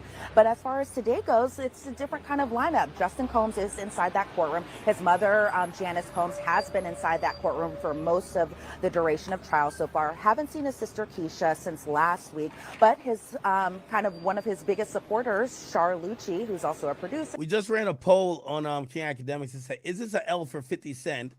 Over almost 4,000 people voted, and 56% says no, it's not an L for 50 Cent, that his baby mama is a little sex worker, allegedly or apparently. But one of Diddy's very close friends from childhood, he's been inside that courtroom every single day of trial, and he was also one who had often attended the pre-trial hearings. I think notably kind of a person who I think is pretty interesting that's been showing up to court this week in particular has been Dana Tran, and that is the mother of Diddy's youngest daughter, and that is baby Love, who is I think maybe 2 or 3 years old. But okay, so yeah, so why did y'all think Dana Tran was like the Jane Doe? She's showing up, she's supporting him. Remember, that's the father of a child. He's been appearing in court today. So as far as everyone together, it's like Diddy's PR, his mom Janice, Dana Tran, Char Lucci, and Justin Combs, all there to kind of support Diddy over on the defense side. Elizabeth, something just happened in court a few minutes ago, and I want your perspective if you've seen this. So Judge Arun Subramanian said to Mark Agnifilo one of Sean. Oh, by the way, Drill, if you listen to me, they're on my ass about all these clips, man. You got to get the clips up. Like, I don't care if you got to get it up during the stream. They're asking about YB clips, all type of clips. They want clips up. Defense counsel's defense attorneys. Mr. Agnifilo, your client was looking at jurors and nodding vigorously. This can't continue, or I will give a limiting instruction you won't like, or other measures, including barring your client from the courtroom. Do you understand? And Agnifilo responds, yes. Did you see this? So I will say that once they kind of got into those arguments, I just went kind of to the door. But I'm surprised that the judge kind of has been noticing this too, because that is one thing that I've been noticing whenever the jury comes into the courtroom, and even when they exit the courtroom, is that Diddy is kind of looking at them. He is looking at them and nodding his head at them. And I think in some respects too, while he's at the defense table and there's a question or an answer that the witness gives, he's shaking his head, he's nodding his head. He is giving kind of visible reactions to things he doesn't like that are being said on the witness stand. And so I'm surprised that the judge kind of brought the hammer down, but I think it was only a matter of time before he was going to say something about this. I have another question from you, Elizabeth. This is from RSS. Reporters and press have noted strange interactions. Reporters and press have noted strange interactions outside of the trial. Has Elizabeth faced any such strange encounters? And then it gets cut off. I mean, I don't know if anybody's been watching Sidebar. Sometimes people yell things, but have you noticed anything like this? Yeah, they do. Yeah, there's been a lot of just interest, and I think just the volume of people here who are here every single day. There are some interesting encounters that you have. For example, today, one of the people who sits in line overnight was allegedly hit in the head with a hammer by none other than the MTA lady. And so there are some people who just try to either cut the line to get into the courtroom. There have been kind of, I wouldn't say verbal spats, because then that would imply that it was super aggressive, but there's been kind of just a little bit of, I would say kind of a little bit of aggressiveness as far as just some people who either will cut in line, or some people who just want so much access to the trial that it kind of is upsetting people who have been standing in line for hours on end. Aside from this is a case that raises a lot of emotions. People have taken certain sides in it. I saw it personally when I was covering Johnny Depp, Amber Heard. It's one of the cases people are really, really invested in. Let me ask you this, Elizabeth. This happened at the beginning of the day. There was a whole back and forth about the press in court, about whether or not the press are following court orders. What was that all about? Can you provide a little bit more illumination on the press being, there was a constitutional issue in terms, what was going on there? Yeah.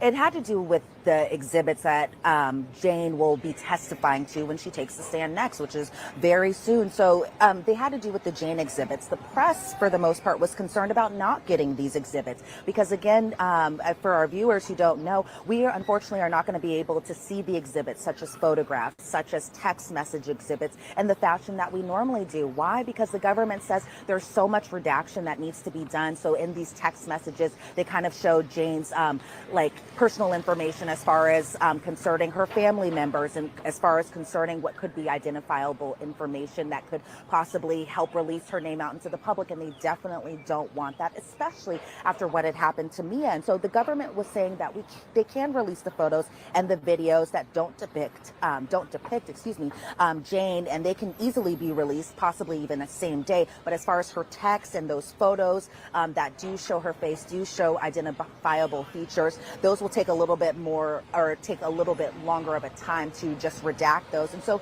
the media organization kind of legal representative was saying that the government should have redacted these exhibits before she had testified, or before she testifies today.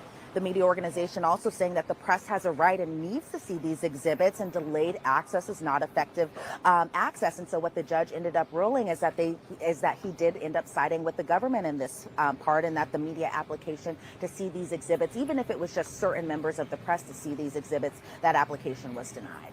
I get it. I completely understand. This is one of those cases. There is an extra sensitivity. I mean, you are having witnesses who are even testifying under pseudonyms. It's, even when we show the clip, the B-roll, the courtroom sketches, we're blocking out the face. You're blocking out the face of Mia, so it's a problem. Elizabeth Milner, thank you so much for the great reporting. I know you have to jump back inside. Really appreciate it. I'll see you on Sunday. All right, let's see if anyone I think Sean G's out. I think Sean G's ready right now. Let's see if he's outside. He ain't outside yet. He ain't there yet. Lauren Conlon. Nah, not yet. Not yet. Not yet, right? And then Logic. It ain't there yet. It's all good. I'm gonna be honest with you. I think if I had to really give my, this is really premature, but if I had to give my opinion of what I think is happening, is that, do I think 50's baby mom, Daphne Joy, is a little bit, who I believe is Jane Doe? Do I think she's kind of like, apprehensive about doing this? Yes. Was she compelled to do this in a way where maybe they could look at her and be like, you could be charged too? I don't know. I think Cassie would probably be someone like that, where they're like, hey, you were hiring the sex workers. At least so far, it looks like Diddy had this thing ironed out so much. He knew the guys at this point. So he never needed her to do the Cassie role of go find them, go do this, go vet them. No. I don't know how she was compelled. But her testimony so far, and we haven't gotten to redirect, or not redirect, but our cross, kind of look like she fucks with Diddy. It kind of seems like she's not mad at Diddy. She's like, hey, listen, I had a really good time with this guy. He showed me a lot of things that I liked, things that was kind of taboo, but I got into. Yeah, he definitely went overboard with it, but I did have a good time. Like, she's not saying anything that, it's coercive, he's abusive. We're not hearing that yet. So we'll say yet. And that's the interesting part on how they ended today. Nothing of today. I mean, they did say that she told him verbally and through text, hey, let's stop doing the freak offs. But nothing kind of goes to the extent of how Cassie would describe it, maybe her frustration or her feeling trapped, right? Also, again, we're going to keep mentioning she's in her 30s when she starts this. She's not a 22-year-old woman who never seen the inside of a mansion or a luxury car, or never had disposable income where she didn't have to work for. So now she's like, yo, I really don't want to do these things, but I'm just trying to do this to keep up my lifestyle. At this point, when she's doing this, she has a baby. She has a baby for Diddy. Not Diddy, I mean, I'm 50. I keep messing up the names. So we're going to see how that kind of plays out. We'll see.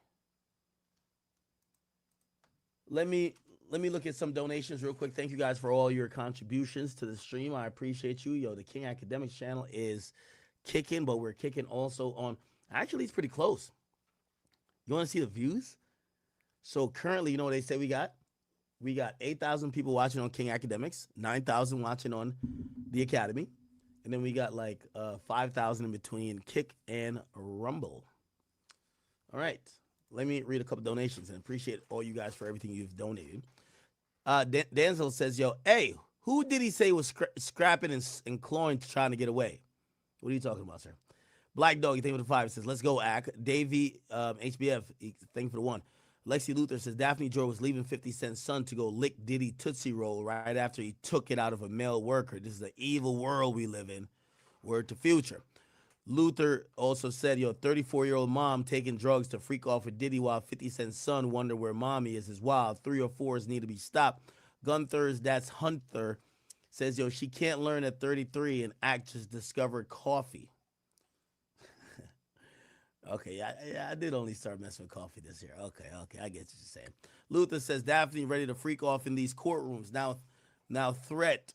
Now the prosecutor want a break to remind her, yo, you know you're a victim, right? Luther also said it's definitely Daphne, chat. The witness says she moved from LA from the East Coast to be closer to Diddy, and he paid for it. Remember 50 talking about her moving to go freak off? Ooh, did Diddy ever say that? I mean, that Diddy. 50 Cent says Daphne moved for Diddy. Did he ever say that?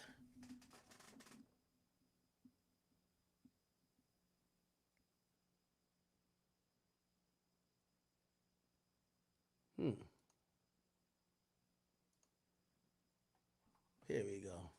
Let's see if we can find it.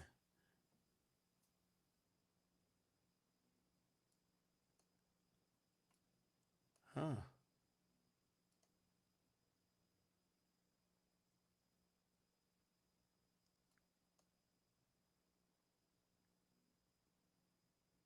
If you have that post, send it to me. I'm looking for it. Lady Shan says your act. Maybe why Cuban Link left 50. She's a lawyer now. Huh? What do you mean why Cuban Link left? So that was 50 Cent's ex. I thought he got rid of her. We never know the story about what happened with them. Right? So 50 Cent ex is this girl right here. Have no idea what really fully happened. But she seemingly just kind of moved on, right? Have no idea. Oh, damn.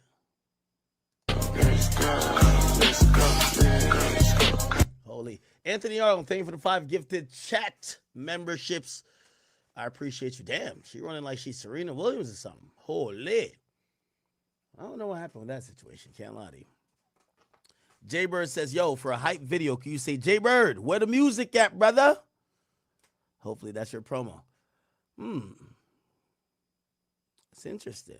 Somebody says, Jay Reed says, this explains why 50's so mad at Diddy. It's not because he asked him to take him shopping. It's because he started messing with baby mom. I don't know. Sincere Poppy said, future baby mom, Joey Chavis. That's not her. Tom Shaw says, Ack, you rich, get Benihana or something.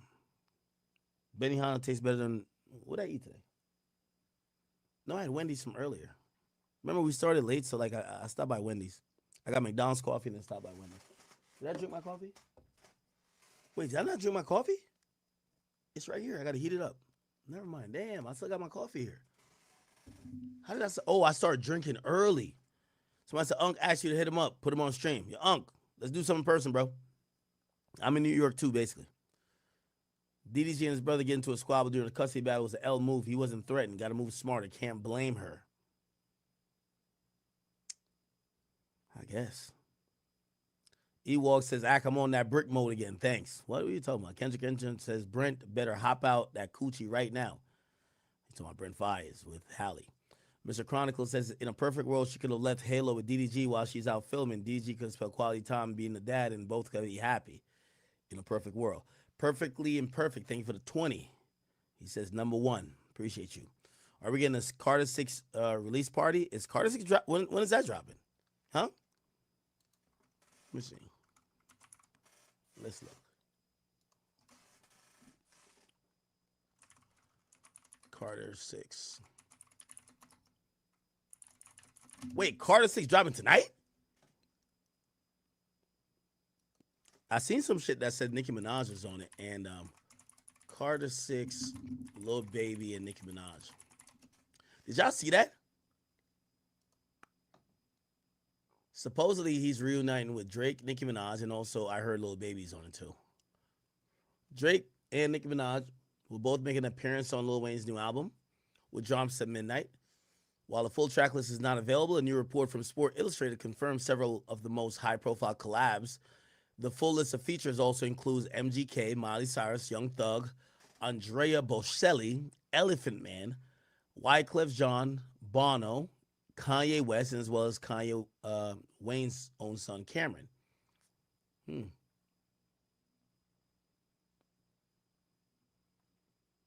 wonder if it's a track with all 3. I would love for that. I would love for that. Jay Reezy said, Diddy said, scramble and scrape on that Drink Champs interview with Nori and Fab. Holy shit. Nah, today was a big day in court, chat. I want to stay on the Diddy trial for right now. I do want to stay on the Diddy trial for right now. When is Unc gonna get out of there, man? Unc, you tripping, Unc? You gotta get out. You gotta be on stream, Unc. Unc. 17 at the Diddy trial.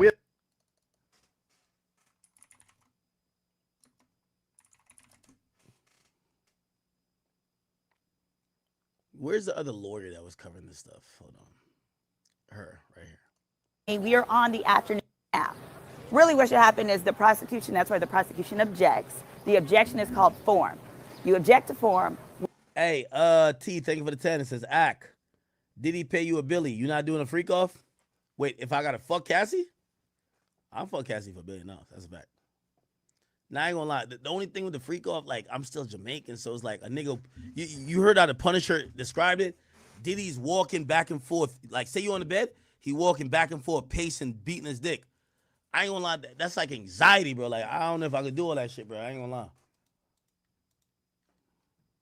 When the question asked is like a multi-part question, where a yes shouldn't By the necessarily way, if you're watching on the Academy, hit the subscribe button, please. be a yes to both things. Oh, Christy Lee, thank you. It says thanks for sharing your knowledge. Because of the jury reactions at times, do I still think they'll find him guilty? There's still time. Oh, there's still time. And remember, there's multiple things. I give the best wrap up. Thank you. Clear and concise. Yo, Anthony Arnold has donated damn near almost 15 or 17 memberships to the Academy. I appreciate you. Jamel Gandhi, thank you. He says, can we stop the Young Miami slander? She got the greatest box ever. She tamed Diddy. She seemed like she never did a freak off. Cassie did with other men. They in court now because Young Miami pussy actually secured the bag. So, he's agreeing with me that Young Miami stopped it, but he's saying Young Miami never did none of that weird shit. Okay. Low Life Brave says, Elon is high. He tweeting like the old Gucci man. Y'all remember the old Gucci tweets? That was crazy. Kelvin Beast, thank you for the 10. It says, I got curious hearing about Baby Oil. I had to see what the hype was about.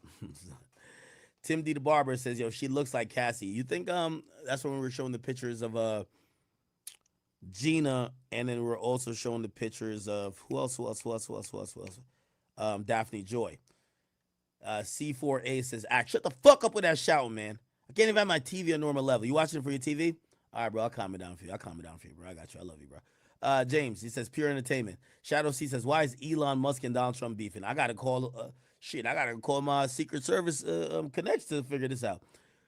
Legendary, thank you for the 2. He says, check your DMs. Daphne used to be friends with Cassie. Miss Derry Temple says, power turns into a freak off. Miss Derry Temple, thank you for the 20. She says, 50 Cent gonna produce the freak off film show. So that's gonna be the next power, the freak off show. Okay. Torrance Lee, thank you for the 5. Says Diddy was finna have a freak off with 50 baby mom the night he got arrested. That kind of seems like what it was. Legendary says Jane is Jade Ramey. No, that's not true. Michael Ajala says use Chat GPT. I found Turk's pictures in 5 seconds. Did you find it with 50 baby mom? Tim the Barber says 50 got in their head and started to guilt trip. That's why 50 was gonna go tell Trump about all the things Diddy said about him. Yeah, I think 50 was hating a little bit. Yeah, bro. If you find another man fuck your girl or the mother of your child and he having her do way more freakier shit than you ever did, you gonna feel away. And also, you never liked that nigga from the get-go. Legendary thing for the 2 says Jane could be Shanta. He dated her after Lori. Nope. We figured out who it was. Ariel Jenkins, thank you for the 20 so much. I love you, girl. You always supporting that. All right, now, Ack. The Lauren lady's okay, but she's no Caucasian chat queen, okay? By the way, Ariel is our Caucasian chat queen, okay? So she's setting it straight. She says she's okay, but she's no Caucasian chat queen. Grass-fed, free range, no filler milk. Shraggy? Shout out to all the chat queens, also the chat queens from the Academy. Hold it down. Ariel, I love you, girl. Honestly. Pedro, 707, thank you for the 20, says, what up? I've been watching you for 10 years. Much love from Mendocino, California. I love you, brother. Thank you for the 5, says, Ack, what if it did happen, but they got the date mixed up, but they were both high in drugs? I'm glad you mentioned that. I'm not saying that that little drug addict, what's her name again? Bryana, I don't think she was lying. I think these incidents happened. Again, what y'all have to understand is, and this is why, while Unc was going on his rant, I try to show y'all different perspectives, because I do think the majority of these things happen. I'm trying to look at it how the court process and how this is proved, because here's the thing. There's so many different things to prove that something happened. If you report like something happened 15 years ago, why you reported 15 years ago? Is your memory all the way there? Again, these are just ways how people could beat a charge. So I'm not saying these things didn't happen. But again, in the eyes of the juror, they might be like, well, we got to go off what we know and not what we think, right? Kelvin B says, "Act, you trying to make your own law and crime network?" Yeah, shit. We got to. We've had conversations on that aspect. What else? Can we talk about it? Thank you for becoming a new member. Rose Gold says, "Doesn't justice mean money? It's a bar." She said, "Money means justice" the day before. Diddy's lawyers are cooking. Line crosses, thank you for the 5. Love from Discord. Your server still fuck with you. Nobody bigger. I love you guys in Discord. Hey, thank you. Chat, this weekend, I want to take about an hour or two. I'm trying to find like an appropriate time. I want to go kick it on Discord, and I'm going to kick it on our Twitter spaces, our community. So we're going to have a community Twitter space. Y'all get to chop it up with me. Again, it's going to be for just who's in there. Obviously, this is just not a pay-to-play place. So like if you want to ask a question, obviously no trolling. We're trying to, interact with our community here. And, last night I hopped in Discord, and my Discord usually jump and they're talking all the time. And I see it a little quiet for a little bit. And I was like, maybe we're lacking a little bit of enthusiasm and energy. So let's chop it up. So I love you guys over Discord and even the communities. Okay. Spaces community, I guess. Frank Black, thank you for the 5. So Act, speak for yourself. When we find out who Jane Doe is, we're definitely blasting her name. I didn't tell y'all who Jane Doe was. I never told you that was 50 Baby Mom.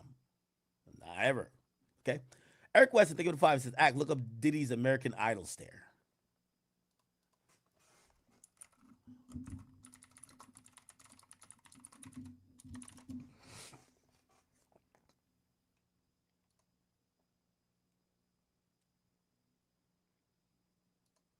I've never seen the full segment of the viral. I gotta actually get some advice from my brother and my sister. So.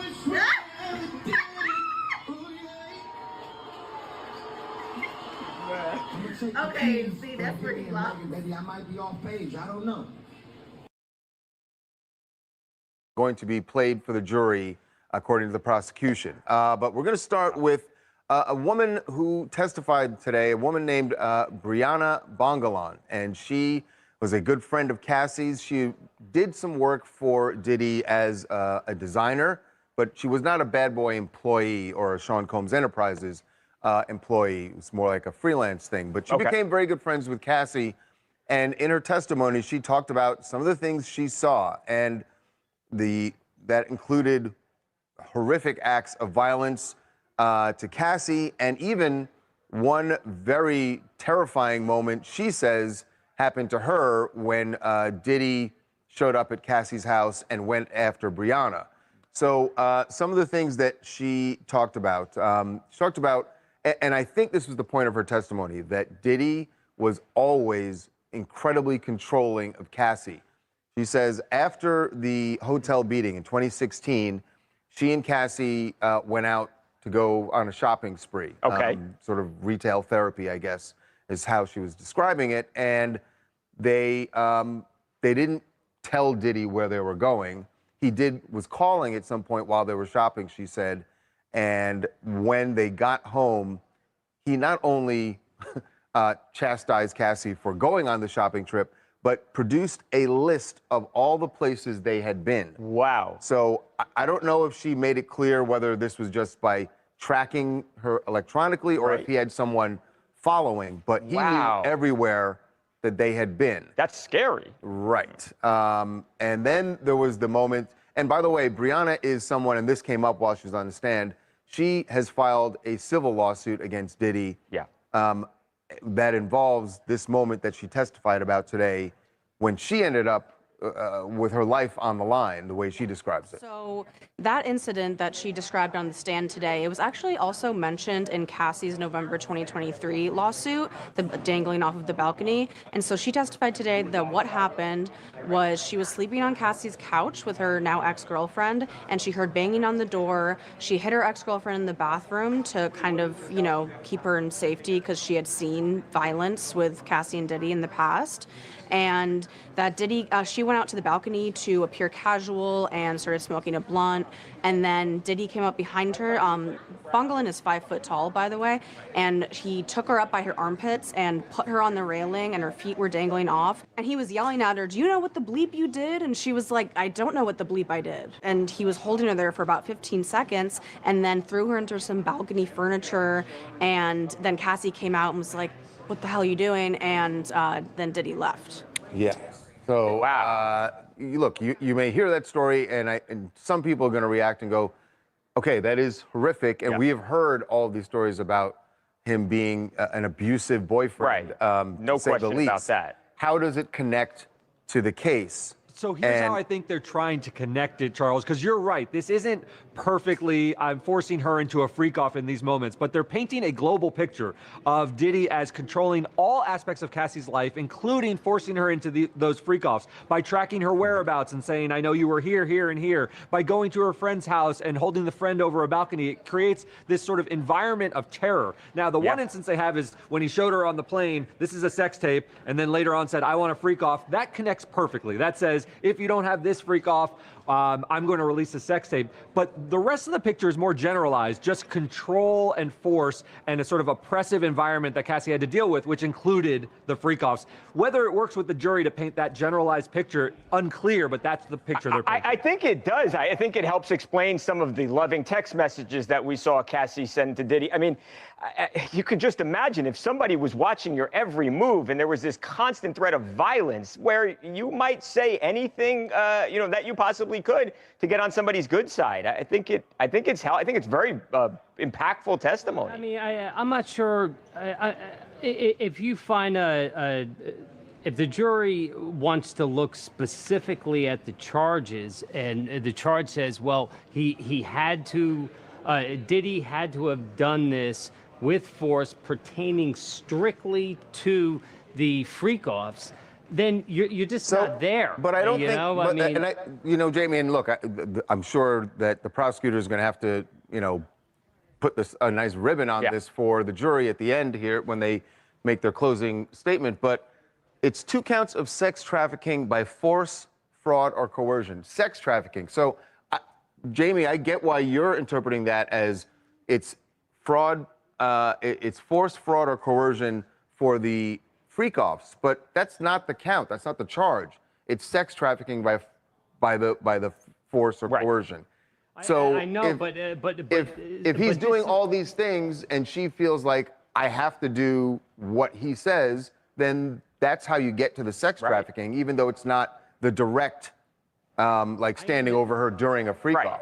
I understand what you're saying, Charles, but in my mind, I'm thinking in that moment, okay, it's a horrible situation. However, he's not assaulting her, for the purposes of sexual contact. Yeah, I'm not sure where this will land, because I agree with Charles and Mike that the general impression on most jurors will be that he was a monster and it was a controlling relationship. But to Jamie's point, if there's one person like Jamie who wants a more direct connection, then you get a mistrial, because then there'll be a hung jury, and that's a huge win for Diddy. I doubt he's going to get an outright acquittal with this kind of case presented against him, but a mistrial would be a win. And there are people who think like Jamie, and he's just got to convince one person on that jury. Yeah, because the charge includes sex trafficking, so the word sex, and if this does not apply to the sex, then what are we doing? Well, I think we're about to hear some really explosive testimony from a woman who is testifying anonymously. She's going to go by Jane, and she's supposed to testify for an entire week, and I think we're going to get some direct connection there. We'll have to wait and see. Hey, this is Chris from Las Vegas. With Diddy, for someone that's claiming to be innocent, there's a pattern of stalking, this being very controlling behavior, and then trying to pay people off. You're gonna have to pay your own rent. Well, this doofus decided, he offered her, he told her, what allowance would you like? She said, I want $15,000. He said, I'll give you 10. She said, okay.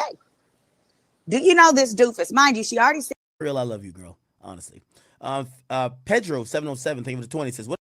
So like if Brandon would think Let us know in the chat. Shake your ass, glide in the chat if you hate your baby daddy. There's nothing new there. That happens.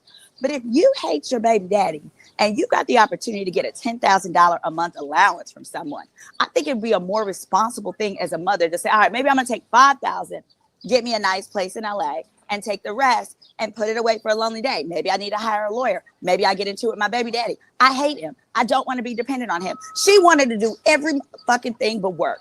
She'd work her mouth.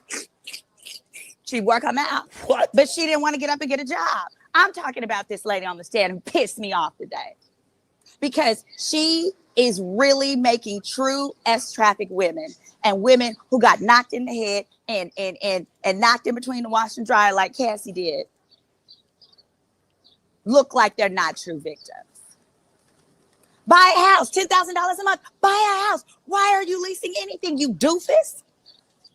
But literally, I felt the testimony. I said, girl, this ain't what you think it's gonna be. She testified that Diddy was manipulative in that when she would articulate she didn't want to have the freak offs no more, he'd say, okay, well then you want to break up. But if you want to break up, I'll pay 3 more months of your rent. But after that, I'm not paying your rent. Guess you didn't want to stop that much. Listen, at the end of the day, you were a prostitute. That's all it was. You were a prostitute. And now you're mad Diddy got arrested. By the way, she never broke up with Diddy. She stayed with this man all the way until the day he got arrested. I think those were her hooker heels and her teddy hanging up in the closet when the feds came and got him, as well as the pink powder. Because remember, when the federal investigator came in and testified as to what was found in the hotel room when Diddy was arrested, it was substances. And then on cross, they elicited it was also women's clothing, women's shoes, women's stuff in there. It might have been hers. I don't know. She also testified, though, to a lot of y'all not going to get me put out this courtroom now. I'm not going to confirm or deny who it is.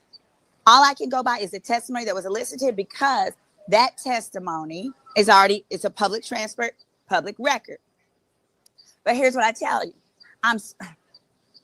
This is what they better come up with tomorrow. Okay, so today they talked about how Diddy wanted to watch. So things were fine for the first 3 months. First of all, this girl, shake your ass, glide. She has no conscience. Let's start there. She has no conscience because she opened up. How did she meet Diddy? She had a bestie. She had a homegirl who invited her to Miami to celebrate the homegirl's birthday while on the yacht. And the homegirl was dating Diddy. Oh, thank you so much for that super chat. Ooh, thank you so much. And we're going to show. There we go. Thank you so much for that super chat. Hold on, let me see if I can put it back up. I really appreciate it.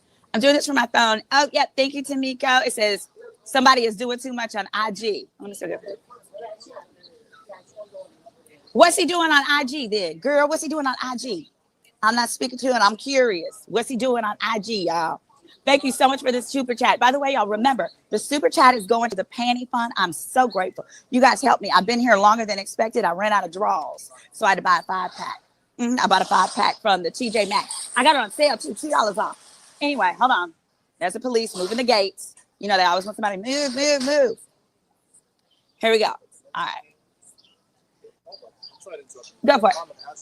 Yes, shake that Astroglide. I'm your legal bestie, Attorney Simone, and this is my YouTube channel, which is called Girl, Is That Legal? And whenever a bombshell happens in the courtroom, I come out and I shake my Astroglide. Yes, so come join us. Shake that Astroglide, because today was a bombshell. Yes, today was a bombshell.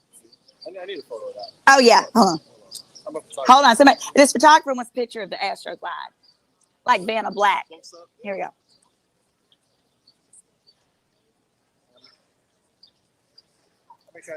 Okay, please do. It's Attorney Simone Redwine is on IG, but you can find me on YouTube at Girl, Is That Legal? So yeah, shaking that Astroglide. Y'all, I'm so upset. This testimony was so stupid. Listen, let me get back to it. Here's the problem, and then I'm going to tell you what I think tomorrow we need to see for it to actually be helpful, relevant testimony. Let's go back down. Hold on. Oh, also we've got, it says, hi, Simone. Wouldn't the prostitution aspect be illegal? So here's the thing. She's not a prostitute because that would be a goofy, silly stretch. So great question. If they are trying to say that she is a prostitute because he's paying her bills, they're going to lose the jury. Because he does that for all his girlfriends. You can't be a puppy and not help pay your girlfriend's bills. Now, the first thing that she established, hold on. Let me go back to the beginning. I'm going to leave this comment on the stage so I do not forget it. But there we go. Hold on. I don't want to miss the rest of y'all's comments. Okay, got it. Sorry, I had to take it down for a second. But I would say the question is, can Jane Doe be used to prove up prostitution? And I'm going to... All right, we got Lauren Conlon. She just checked in. Thank you, Lauren. Lauren just posted. Lauren Conlon. Here you go. Oh, she got Twitter, too. I just realized Lauren Conlon, Twitter. Is this her? Here's my baby. Update from the back of a taxi cab.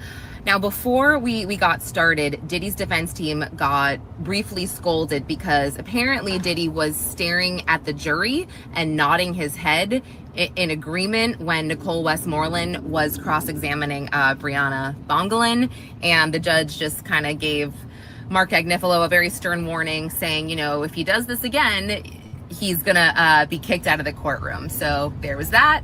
And then we saw a piece of evidence get admitted by the government. I think I brought this up before lunch. It was text messages between KK and Cassie, September 30th, 2016. This was the date. And the 29th was apparently the last day that Diddy was at the Trump Hotel in New York City.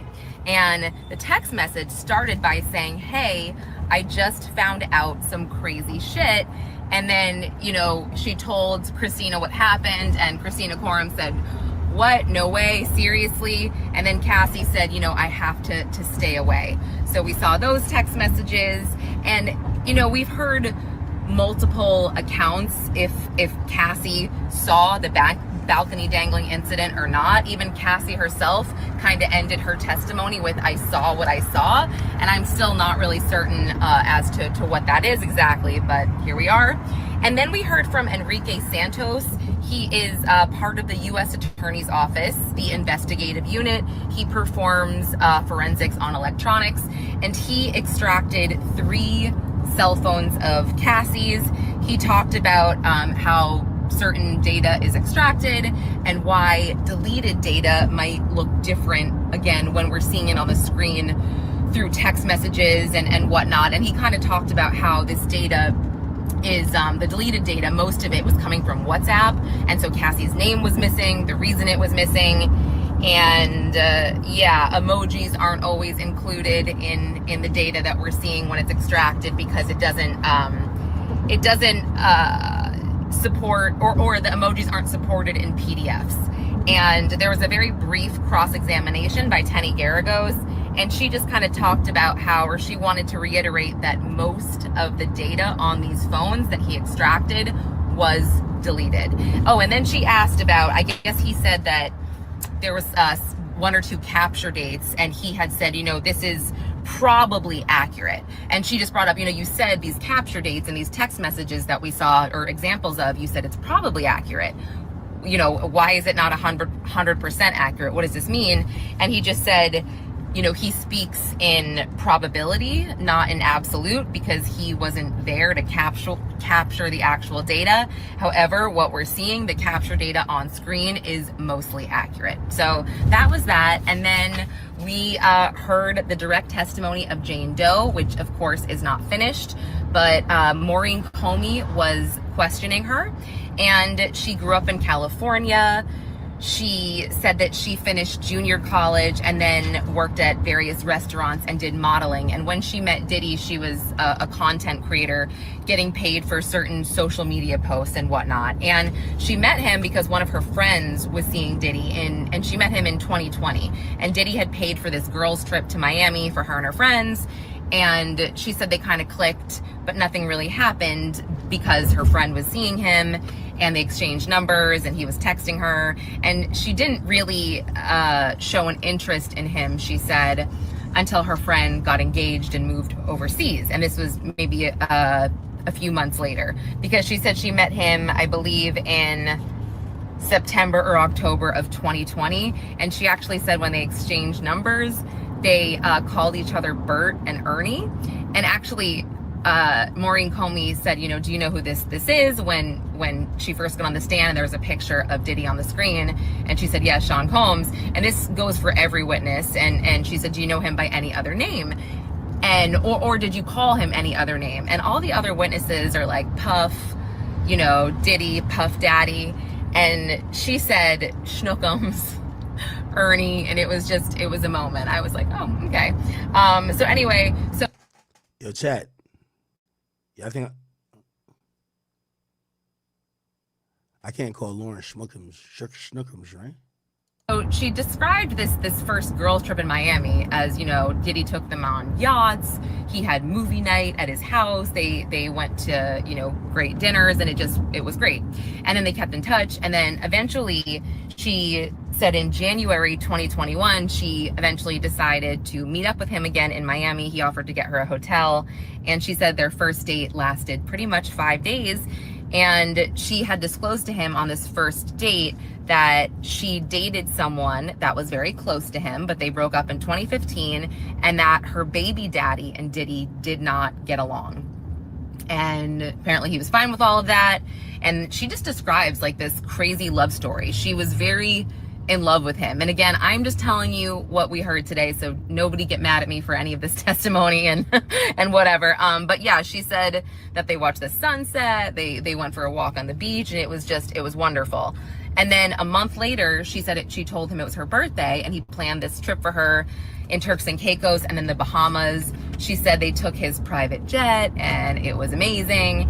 And she said that this trip, you know, she did try ecstasy. I think maybe she did ecstasy, but she'd only tried it 1 or 2 times in her life, like years prior. But she ended up taking it 9 or 10 times, she said, on this trip. And she said that she accidentally took a whole pill and was basically convulsing on the beach when they were walking. And like KK had to try to get her into a shower to make her calm down. And she said she eventually calmed down, but she did try the ecstasy again. She just took less of it. So she talked about how, again, they had an amazing trip. They were so in love. They were so passionate. And at the end of the trip, he offered to give her $10,000 because she was away and she couldn't work. So he wanted to make sure she was okay. And she accepted it. And she said, I thought it was really sweet. And Comey just said, you know, would he give you cash or wire? And she said both. And then they talked about more drugs that she would take when she was with him. And these drugs, she said, were offered to her when they would start to have sex. And then, you know, she said, what did you learn about him during sex? So we just heard, you know, that he liked certain songs playing. He liked her to dress in stripper heels, lingerie. And she also said that he liked for her to have baby oil all over her body. And then she said that this was pretty much February of 2021 to May of 2021. And then in May of 2021, after they had been having sex for like 12 to 15 hours, they were watching Orn, I'm just saying it for the algorithm, like that. And he suggested like, oh, you know, this is a fantasy. And you know, would you be interested in that? Would you be interested in that? And she was like, yeah, okay, I guess. And she just said she wanted to make him happy. So she said, yeah, okay. And he just said, would you want to do this with someone? And she said, okay, again, thinking that she was just placating. And then she went to the bathroom. When she came back, he said he looked all serious and he was on his phone, and he was like, great, I'm going to arrange it tonight. And she was like, oh, okay. But she said okay, she wanted to make him happy. So they go to a hotel, which they called them hotel nights, moving forward, excuse me. And same thing, she said that she saw assistants set up the room, red lights, you know, all the things.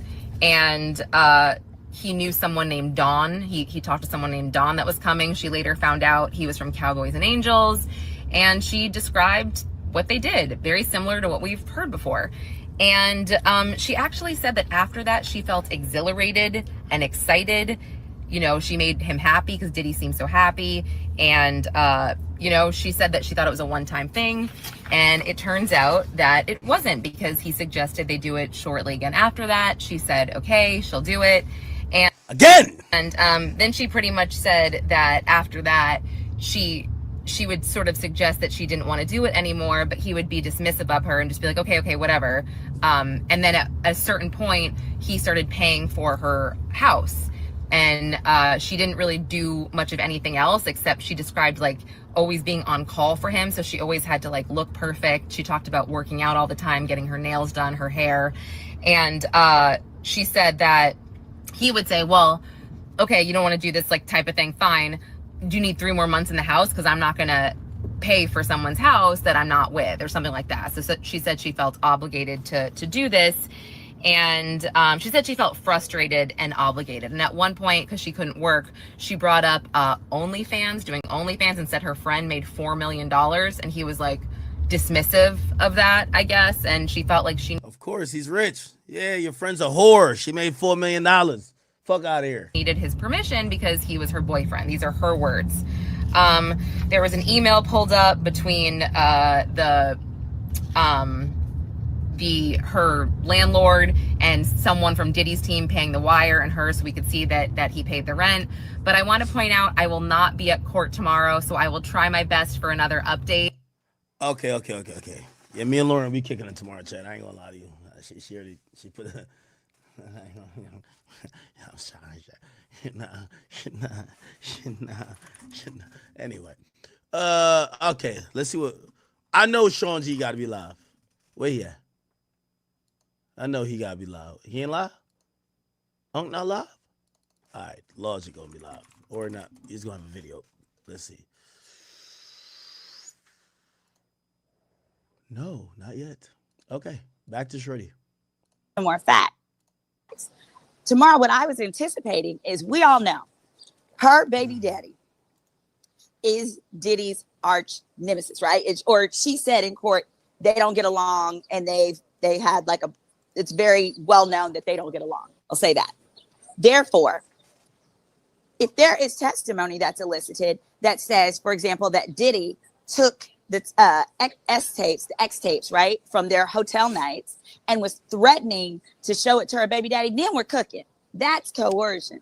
You see what I'm saying? Because that would be more akin to what happened with Cassie, how he threatened to send S tapes to Cassie's mom. That could also help. Yo, let me pause this right here. Diddy never in his motherfucking life would ever try to play with 50 Cent, like how he played with that bitch ass nigga Kid Cudi, and he played with all them other niggas. You see, niggas know who to play with. You see, Kid Cudi was playing around. You know Kid Cudi was a bitch. You can play with Kid Cudi like that, nigga. I'm gonna blow your house up, nigga. I'm gonna go through your Christmas present. You know that's what that nigga did. He ran up in his house and opened that nigga Christmas present. It was right before Christmas. You think he doing that to 50? Man, 50 would slap Earth, Wind, Fire, and all the fucking semen out of this bum ass nigga Diddy. You crazy? It's not this. But what I am anticipating, and what wouldn't surprise me, is if by tomorrow, we just had a little bit of testimony this afternoon. We came back at it started at 1:30, 2 o'clock, 2:30-ish, and we left at 4. It ended at 4. Is that I said, what we need to see tomorrow is, did he take these tapes, right, of her with these S workers and threaten to release it to her baby daddy, who would humiliate her? Is that what it is? Because if absolutely, that could be used towards coercion. That could work, because that is also consistent with Cassie talking about he would threaten to release S tapes, right, to her parents. But this chick was with him, never broke up with him. Cassie broke up with him. She did not break up with him. She was with him on the day he got arrested.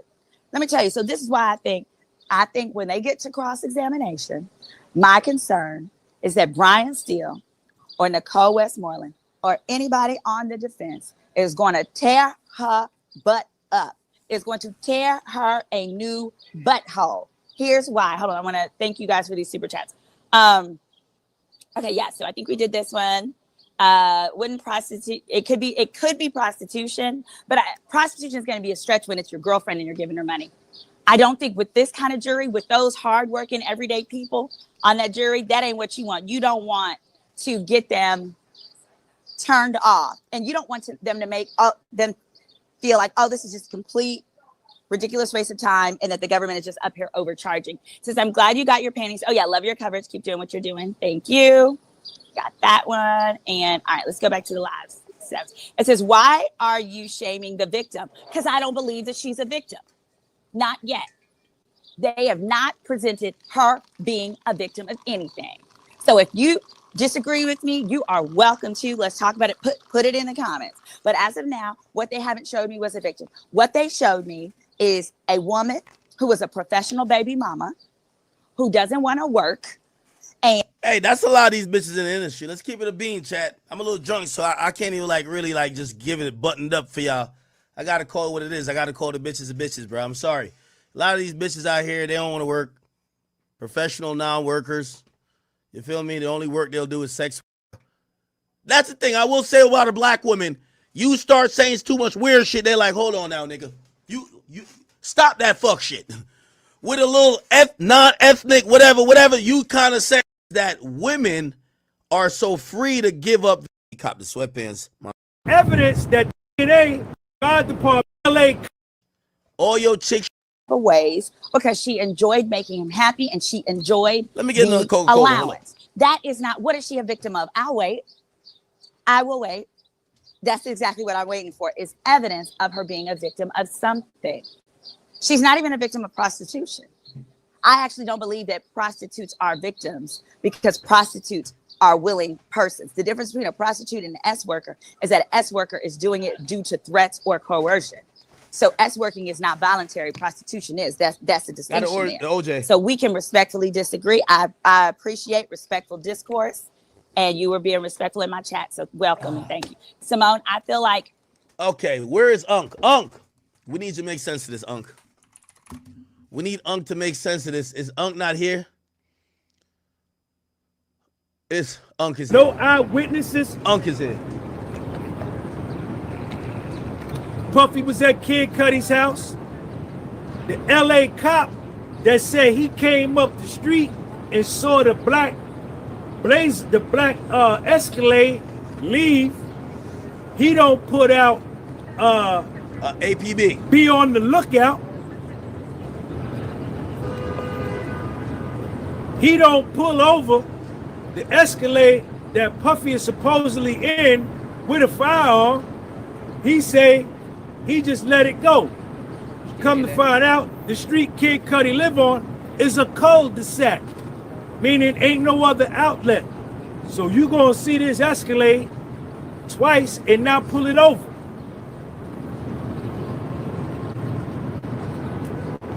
Kid Cudi said Puffy blew up his car. All right. Arson is a part of the RICO. 5-0 come out, fire department come out, they do a DNA swipe, fingerprints, the DNA come back to a woman, a female. Hey, chat. Shout out to who this? Shout out to my man, Too Cool Chris. Yo, shout out to Too Cool Chris, you know what I mean? He copped something off the site. I actually just copped a hoodie, my boy with the Academy hoodie. Shout out to you, my boy, and also shout out to he copped the sweat drop. Somehow missing. This is when Alexandra Shapiro, Puffy's lawyer, asked for a mistrial. Y'all introducing this evidence. You got these witnesses getting on the stand lying about Puffy blew up this man's car, and ain't no evidence that he was even there. No evidence he was even there. No evidence he was even there. Alexandra Shapiro said, mistrial. Judge, I put in a mistrial. They tampering with the evidence. Then they bring, who else they brought on there? They brought on Mia. Are you doing a little recap? Let him cook, chat. She meet with the prosecutors 27 times. Mia, why did you meet with the prosecutors 27 times? So that we can understand my story. That was crazy. You meet with a prosecutor 27 times that they can understand. Nigga, this shit can't be Game of Thrones. What the fuck you got going on? If somebody got to tell me a story 27 times, something wrong with that fucking story, chat. Something wrong with that goddamn story. There ain't something wrong with that story. Stop playing, chat. Something wrong with that story. That's what she said on the stand. That's what she said on the stand.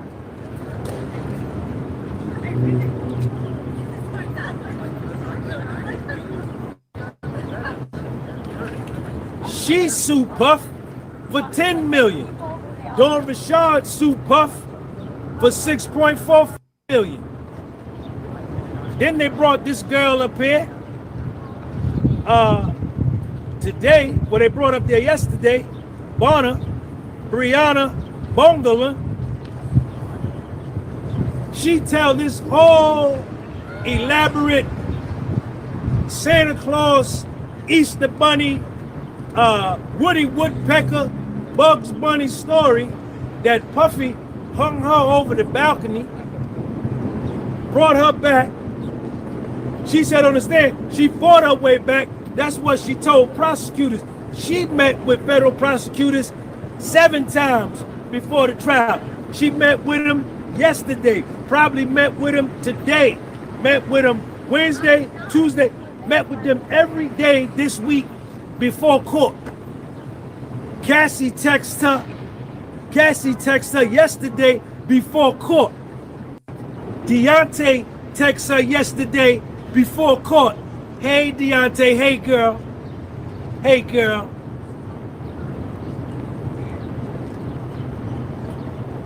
Cassie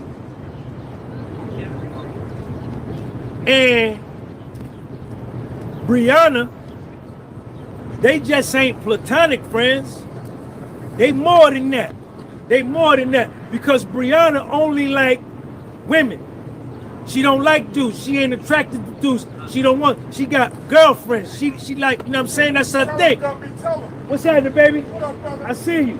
How you doing? Oh, thank you, man. I love the Hickey Freeman. Appreciate you, man. The Hickey Freeman joint. Tell little Sean I said, what up? My man. Bryana and Cassie get together. They smoke weed. They sniff blow. They do GHB. They do Molly. They do ketamine. They do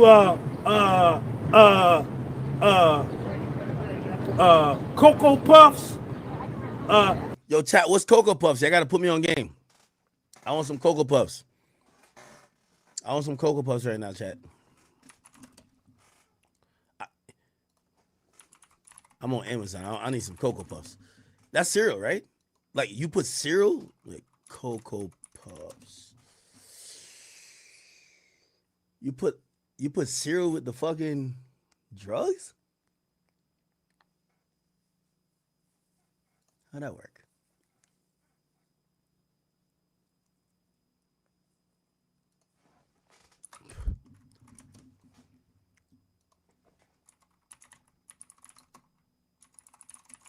Ain't it should be like it's mighty delicious or something like that?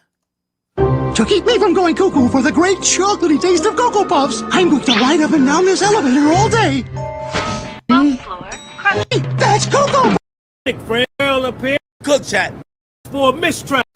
Shout out to my man Too Cool Chris. Yo. Shout out to Too Cool Chris. You know what I mean? He copped something off the site. I actually just copped a hoodie. My boy with the Academy hoodie. Shout out to you, my boy. And also shout out to he copped the sweatpants. My man, who this? Kamel Gauze. Thank you, my boy. Thank y'all, man. Y'all go cop this shit, man. Like we got a few more inventory that we got to clear, and then we finna drop. I approved a new lineup for July 4th. It's gonna be nice. It's gonna be nice. I thought Puffy did it. The DNA come back to a honey. You say a honey. Well, where's the fingerprints? Where's the DNA? The LA Police Department destroyed it. Destroyed it. The evidence that they collected of the DNA being a woman is somehow missing. This is when Alexandra Shapiro, Puffy's lawyer, asked for a mistrial. Y'all introducing this evidence. You got these witnesses getting on the stand lying about Puffy blew up this man's car, and ain't no evidence that he was even there. No evidence he was even there. No evidence he was even there. Alexandra Shapiro said, mistrial. Judge, I put in a mistrial. They tampering with the evidence. Then they bring who else they brought on there? They brought on Mia. Are you doing a little recap? Let him cook, chat. She meet with the prosecutors 27 times. Mia, why did you meet with the prosecutors 27? Stop hanging with her.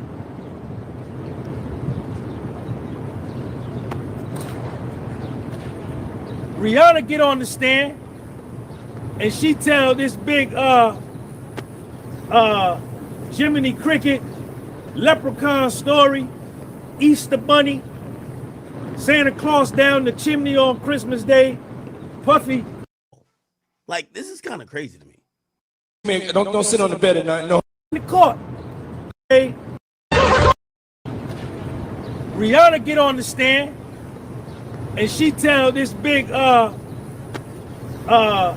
Jiminy Cricket leprechaun story, Easter Bunny, Santa Claus down the chimney on Christmas Day. Puffy hung me over the balcony. Sidebar. This sidebar. Baby. All right. She tell the prosecutor. That was a dope moment. Puffy hung me over the balcony. I fought my way back. Then he grabbed me and put me back over there. She told the feds he put her over there twice. Then he picked her up and then threw her onto the balcony furniture. She hurt her back, bruise on her leg. She was wearing a neck brace. She don't call the 5-0. She don't call the ambulance. She don't do none of that. She said she went to a chiropractor. Check that out right there. This man just threatened your life, but you go to the chiropractor. This is her story. This her story. Don't blame me. She said it in the court. Don't blame me. The prosecution put up. Wait, Diddy fighting over cereal. The cereal was Cocoa Puffs? We want to thank you. Come here. Don't sit on the bed at night. No homo. No, just don't get close to the bed. Don't get close. But it's just like, yo, we want to thank. Why the hell did Diddy keep saying? Yo, I ain't gonna lie to you. Yo, if Diddy ever called me from prison, I only got one question from him. Why did you say no homo, but when you're homo? Like, this is kind of crazy to me. Chat, I'm Jamaican. There's own like.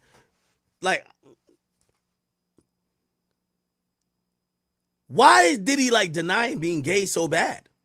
Bro, you like semen.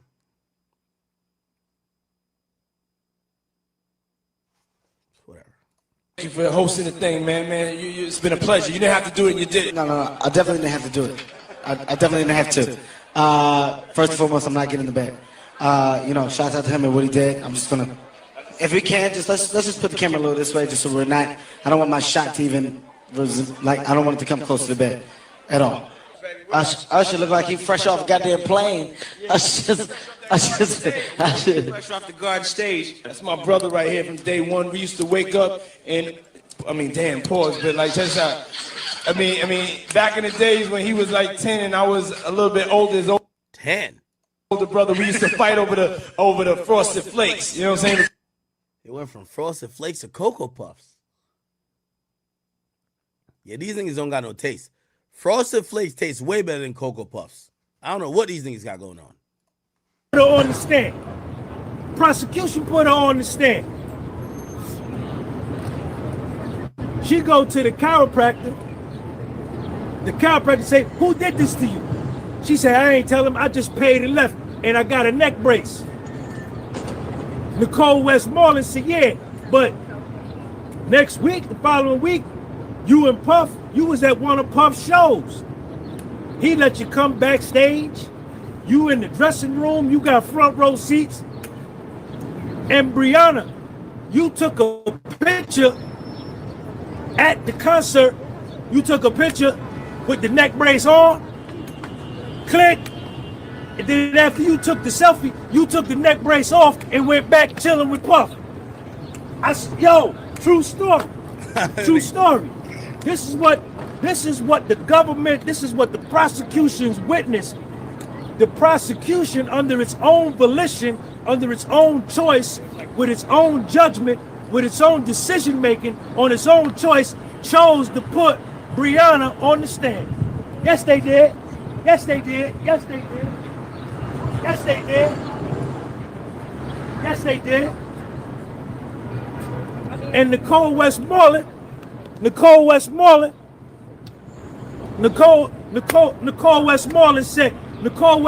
from Atlanta. Shout out to Atlanta. Shout out to Morris Brown College. I used to live in Atlanta. I went to Morris Brown, historically black college in Atlanta, Georgia. Morris Brown is the best college in Atlanta and the state of Georgia. You know why? Because I went there. That's why it's the best. Nicole Westmoreland said, oh, you gonna put her on the stand? I bet. Bet.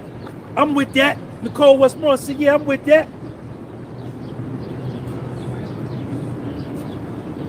Nicole Westmoreland, you understand? The first thing she said to her was like, I got it on the top of the dome, but I got it written down. But I got it on the top of the dome. You understand? Because my memory is so money, right? Nicole Westmoreland said, Bryana, do you understand that you've been given immunity from prosecution as long as you tell the truth? Do you understand that? Bryana said, yeah. She said, you know that you could be prosecuted if you tell a lie. Do you understand that? Bryana said, yeah. Nicole Westmoreland said, who makes the decision whether you get prosecuted or not for telling a lie? Bryana said, the government. She set the tone. She set the tone. But Bryana think this is a joke. She thinks she playing. She thought when she first met with the government, she thought it was a meet and greet. And then when she saw Nicole Westmoreland, she thought that was a meet and greet too. Fool them, devil. Fool them, devil. She thought Nicole Westmoreland was a meet and greet too. But Nicole Westmoreland wasn't playing the radio. She don't play the radio. Bryana tells this elaborate story, put the neck brace on from the chiropractor, take the selfie, click at Puffy's concert, then take it off and go back out and chill with Puff and Cassie at the concert.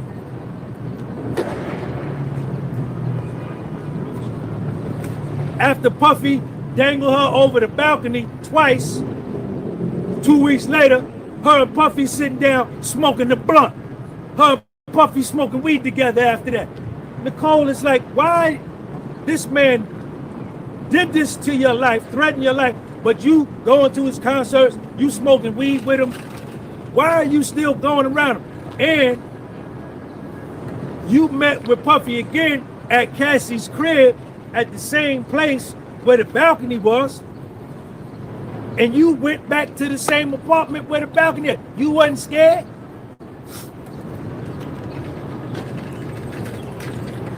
You wasn't scared?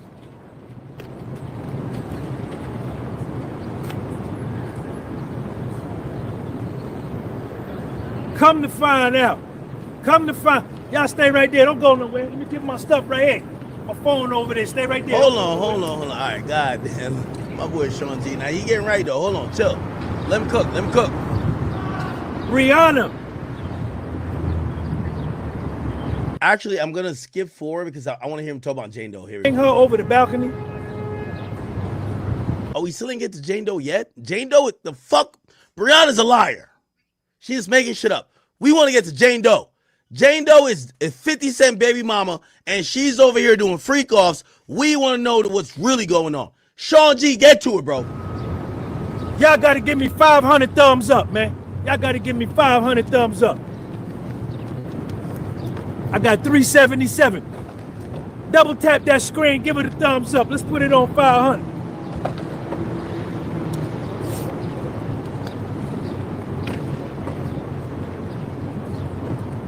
It's hot as a firecracker out here. It's like 80, almost 90 degrees out here. I'm sweating all in this shirt and my hat. I'm still cool though. I still look good though. I still look money though. Bryana, isn't it true, Bryana, that this balcony incident never happened? Now Nicole Westmoreland is hocus pocus, keep the focus. Hocus pocus, keep the focus. Nicole Westmoreland focused on her. And all the answers she could give is, I don't remember. I don't remember. The same thing Mia was saying, oh, you gotta ask my psychoanalyst, you gotta ask. Now we asking you. We asking you. Then Nicole Westmoreland, she tired of playing with her. She tired of playing with her. 469. I need 27 more. I got 473. Run it up. Nicole Westmoreland playing with her for 2 days. Nicole Westmoreland like, man, I'm done with this. Nicole Westmoreland from Atlanta. She's from Atlanta. Oh, Georgia girl. Oh, black girl out of Georgia. Nicole Westmoreland out of Georgia. She from Georgia. She from Atlanta. I used to live in Atlanta. I used to live on Buford Highway. I used to live in Austell, and then I stayed on the campus in the AU Center at Morris Brown. Morris Brown, the best school in Atlanta. You know why? Because I went there. Yo, chat, why is your unk in his bag? Nicole Westmoreland tired of playing with Saba. She said, could you please put up the picture? There's a person in the court that's in charge of all the information technology. They put up the pictures and this and that. And Nicole Westmoreland, very professional, said,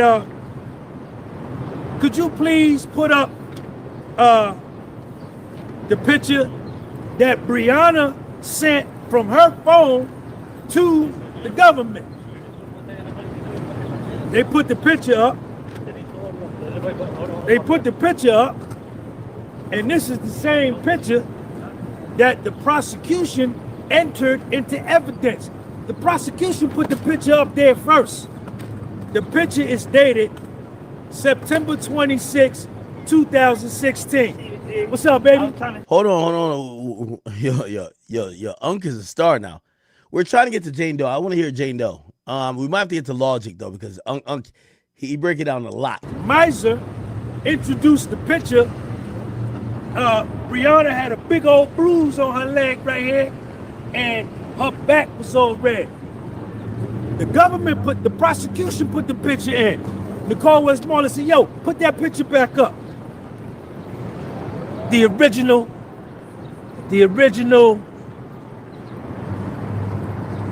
ISIS Steve. What up, man? Nicole Westmoreland said, all right, I'm gonna use your picture. Put that picture back up. They bring the picture up. Nicole Westmoreland looked at Bryana and said, yo, what's the date? What's the date on that picture? Treadmill Games. The original Sister Seed. The original Sister Seed. Nicole Westmoreland said, I'm gonna use your picture. Put that picture back up. Yo, Bryana, what's the date? Bryana said, September 26, 2016. Did you send that picture, Bryana? Yeah. Did it come from your phone, Bryana? Yeah. Is that the metadata on the picture, Bryana? Yeah. Did you alter the metadata on the picture, Bryana? No. Nicole Westmoreland said, bet.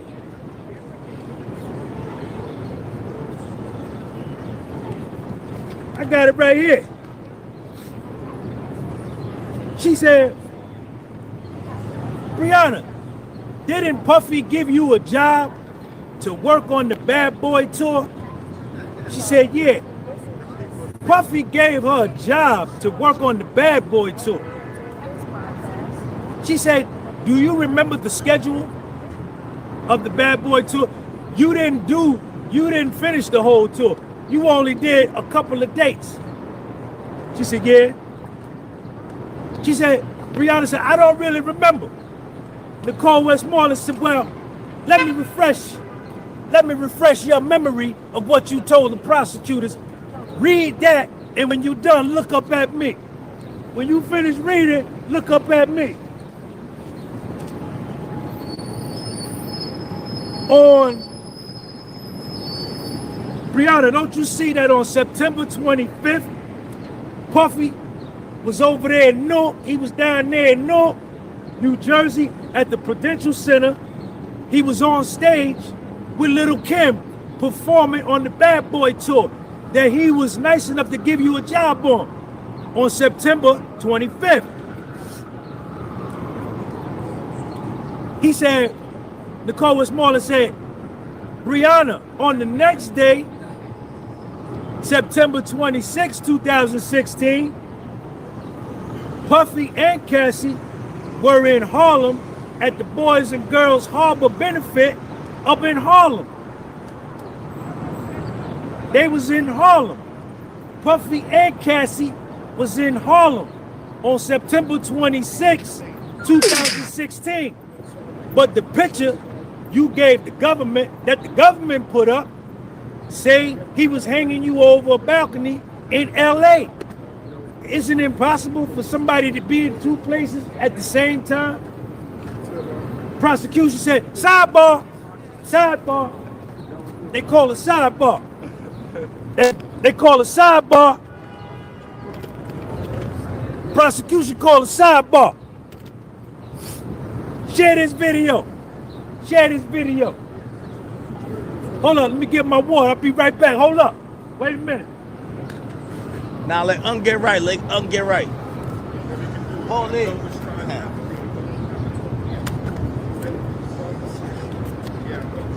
Just chill. Hold up, let me get some water. Wait a minute. Chat, you know I realized I've been getting drunk. Yo, you know I poured this amount of like liquor? This is probably about 8-9 shots right here. I know I can be getting drunk now. The prosecution objected. The judge called a sidebar, Judge Subramanian. And the judge is fair. Judge Subramanian is fair. He ain't favoring the prosecution. He ain't favoring the defense. He letting them fight it out. Y'all fight it out. Fair and square. Bias, I ain't favoring you. I don't care nothing about you. I don't care nothing about you. I'm going by the law. Yo, chat, we gotta rate Unk drip. Unk got the immaculate drip. This not no chopper suit. This is like a Unk suit right here. Bryana, aren't you aware that on September 26th? By the way, chat, you know I gotta go to Taylor or something like that to like get some like, you know, shit like this.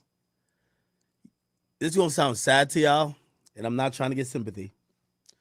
I only have about probably about 3 or 4 suits in my closet, and 2 of them I wore to my grandmother's funeral and my uncle's funeral, so I can't wear those again. So they just gotta stay there. But I don't really got like outfits like this. I gotta get swaggy, bro. 2016, that you said Puffy hung you over balcony. This is not a chopper. Yo, do y'all remember the chopper suit? Look. No.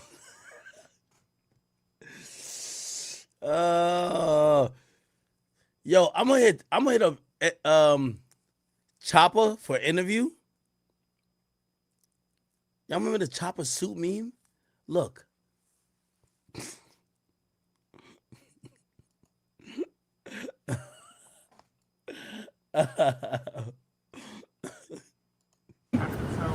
He was at the Macy's store on 34th Street doing a signing.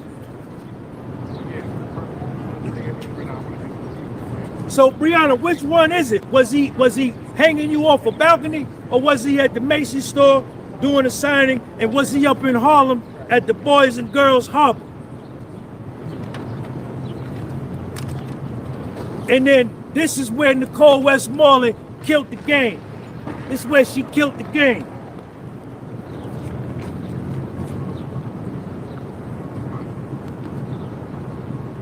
What's that?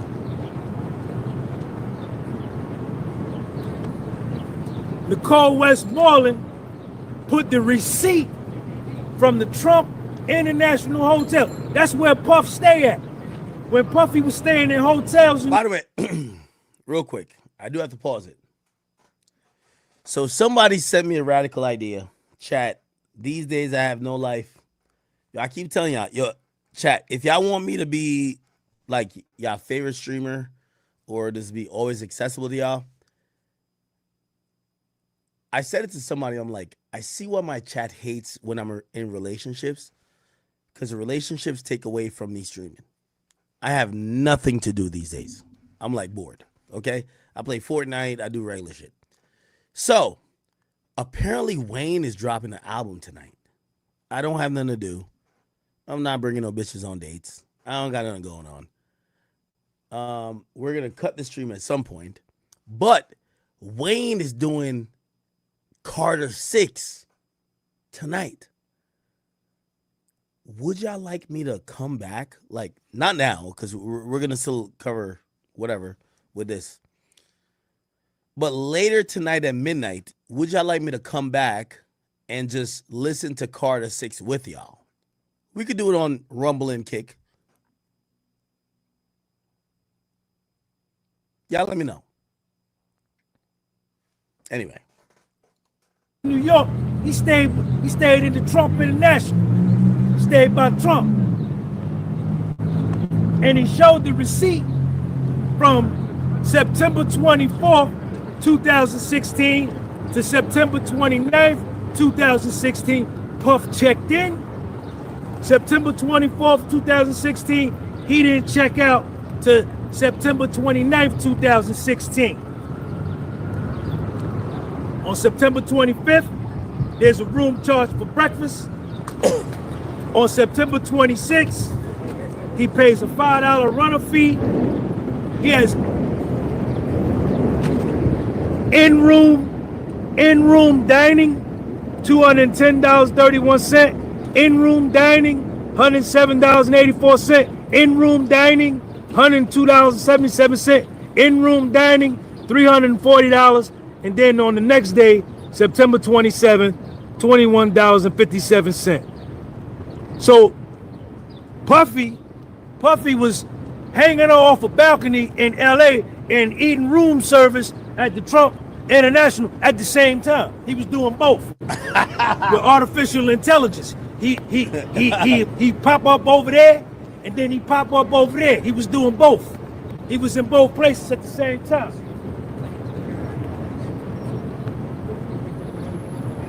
Nicole Westmoreland to Bryana on the stand.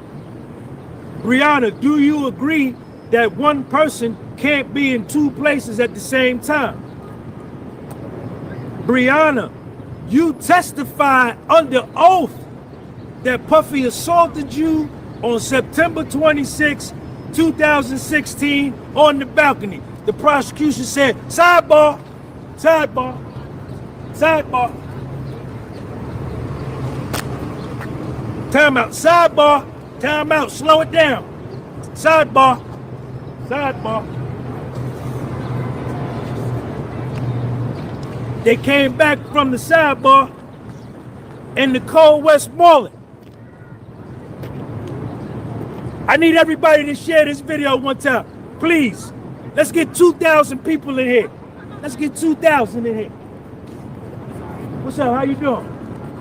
You wanna come say what's up to my people? I'm live on YouTube, come here.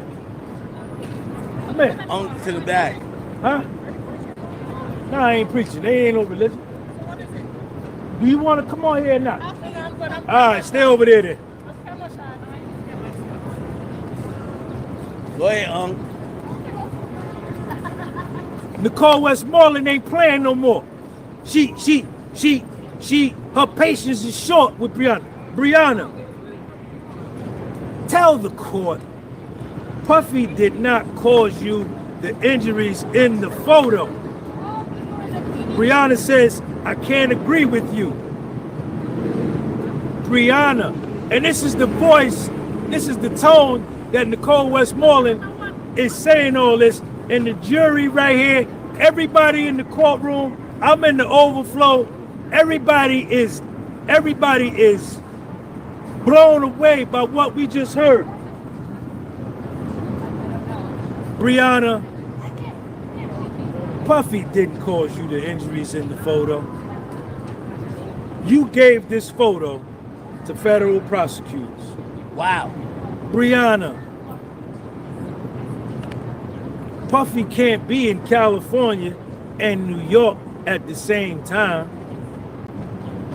Bryana, you came in here in this courtroom and you lied to the ladies and gentlemen of the jury. I have no more questions. Sidebar, sidebar, sidebar, sidebar,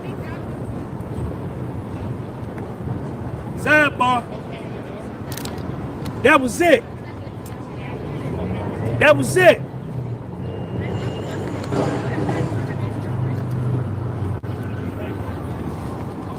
Then the prosecution tried to get up and introduce another thing saying that it happened on September the 30th. What's up? No. You ain't finna do all that now. Oh, no. Shit. I asked you. Okay, the podcast was sold. What is it? The podcast was sold. Go on YouTube. I asked y'all if y'all wanted to be But on we it. didn't know what it was. All right, well, you got to take advantage of opportunity when opportunity come your way. Opportunity Tell like her. a jealous woman if you don't stay on top of a shit. Oh, Lee. And I gave you a shot. But we had to know. Well, you got I got over 170,000 subscribers. That's But good. y'all in the way now. Now you distracting me. Get to it,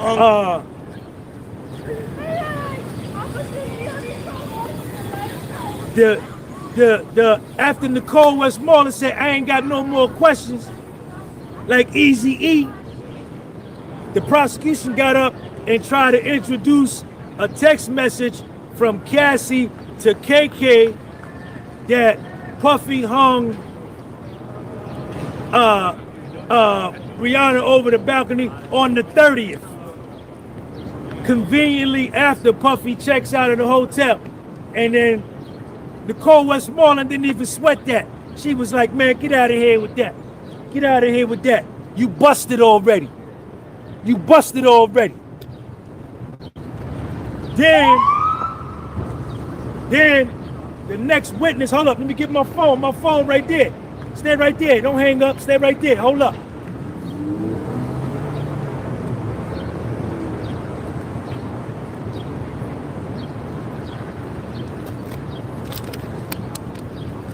Then the next witness the government called is some forensic cell phone analyst from the Southern District of New York, a Spanish dude, Enrique Santos. He worked for the feds for 17 years, and he's been a cell phone forensic analyst for. So that's so he's speaking about the cell phone analyst. He probably was on the stand for about 20 minutes. All he said was, hey, listen,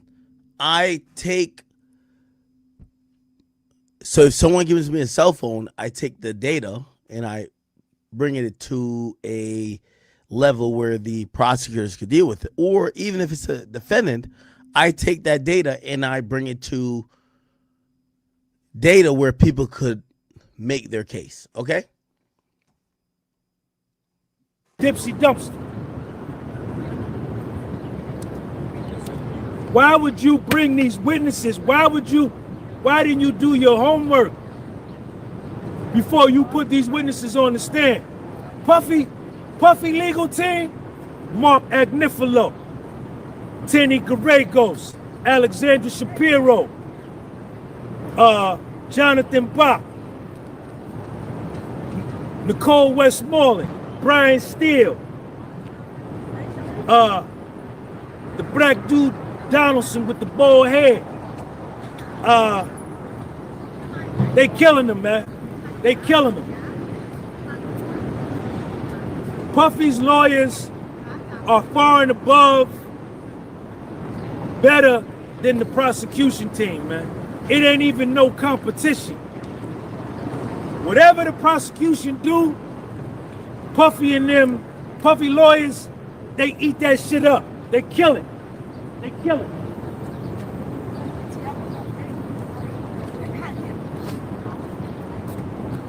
Listen.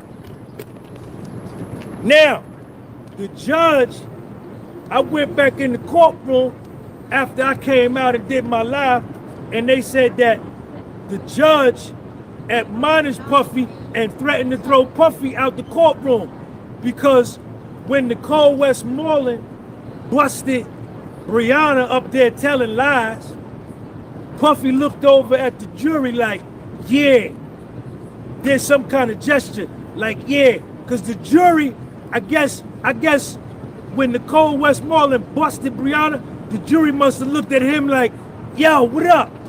The jury must have been like, yeah. Back to what I was saying, chat.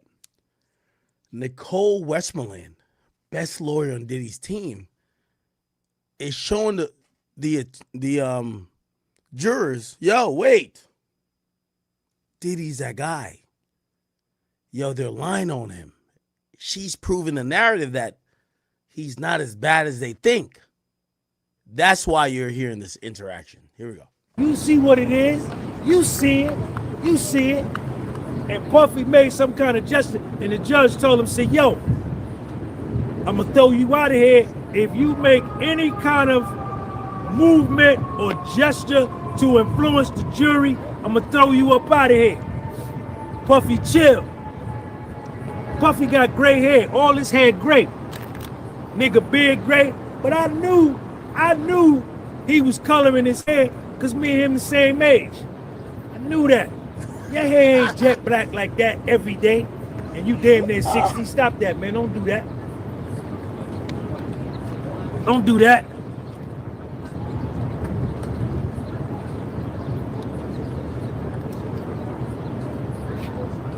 Can I ask y'all a question? Can I ask y'all a question? If I can ask y'all a question, put a 3 in the live chat. Can I ask y'all a question? Put a three in the live chat. I gotta keep moving. I gotta keep moving in the sun so I can get that good vitamin D. Hold on, let me get my phone so somebody step on my phone. All right, the 3. All right. So look, here's my question. Here's my question. What's the date that Bryana said Puffy hung her over a balcony? What's that date? Put it in the live chat.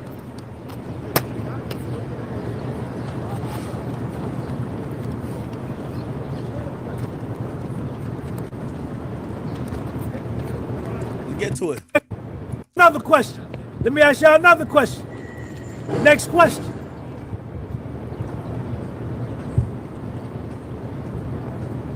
What city and state was it alleged that Puffy hung her over the balcony in? Where was the location? Put that in California. California. Win the bet. Win the bet. California. Check them out, y'all. Check them out. All right. Check it out. Check me out. On September 26, 2016, where was Puffy at the Boys and Girls Harbor Benefit? Where was that at?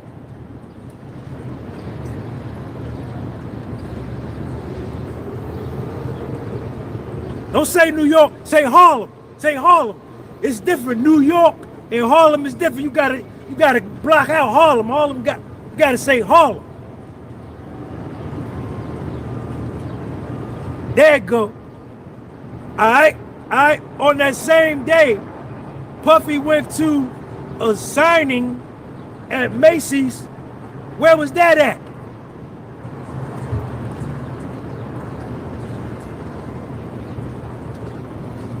All right, check me out. Can I ask y'all another question? If I can ask you another question, put a 4 in the live chat.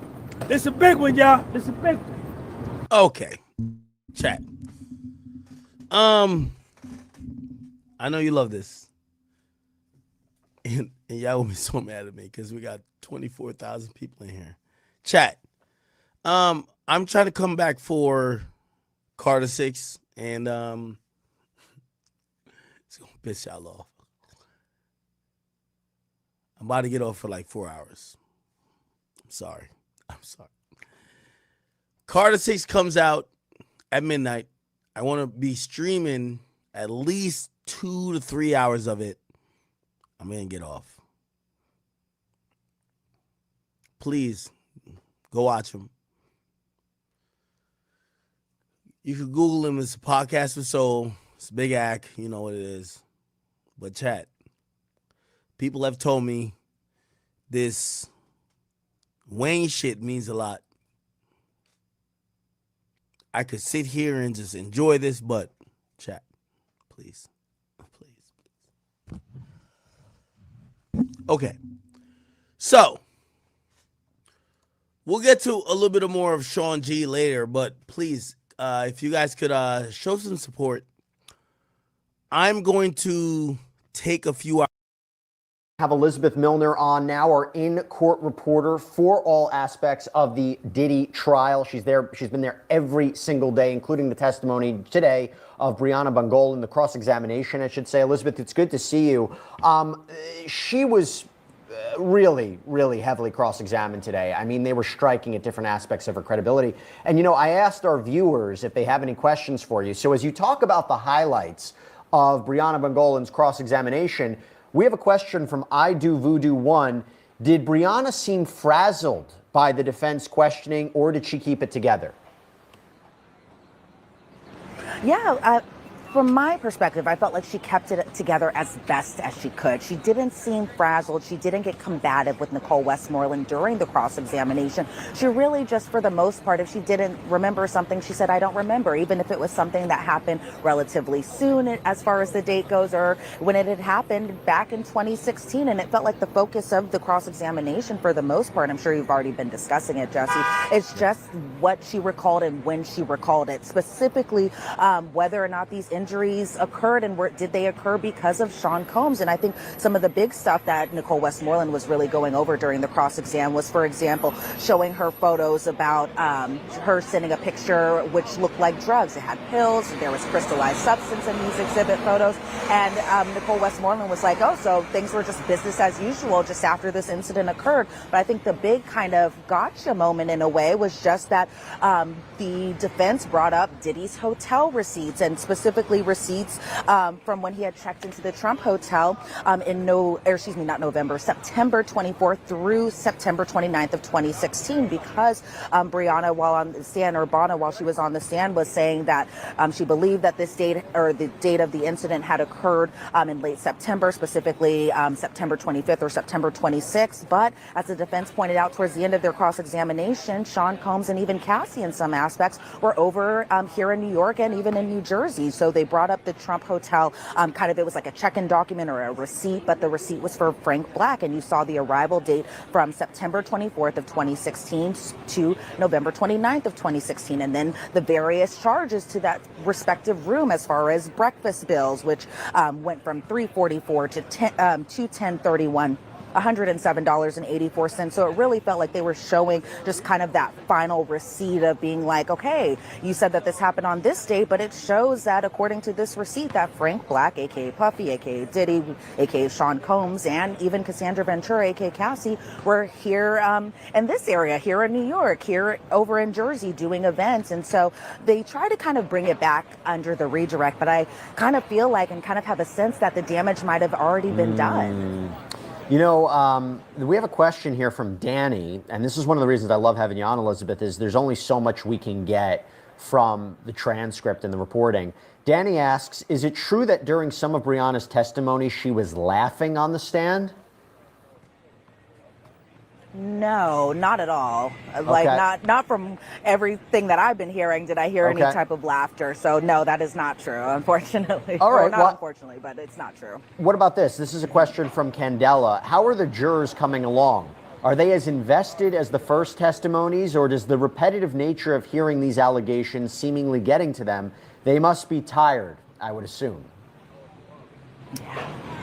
Yeah, well, from what I could see of them, I did see one juror kind of in the front row, kind of doing that tennis match look where she was looking at Nicole Westmoreland, and just kind of her direct line of questioning, because she is super direct when she asks the question. So did you say that this happened? True, yes or no? So I saw this juror look at Nicole Westmoreland and look at Bryana for a reaction. I saw, from what I could see over in the gallery, some jurors still jotting down notes, but I also, to that point, wondered, are they kind of tired of the repetitiveness? Because it wasn't until the end of her cross-examination that we really kind of got to the point of where they were trying to go with this. So I was wondering, Nicole Westmoreland said it would take maybe 30 to 45 minutes for her to finish her cross-examination, but I was wondering, did we need the first 15 or 20 minutes of that cross-exam today? But we did, and we got through it, and now Bryana is off the witness stand.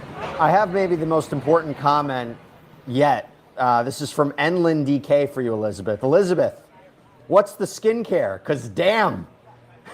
The people love you, Elizabeth. Everybody loves you. I know you needed that. There you go.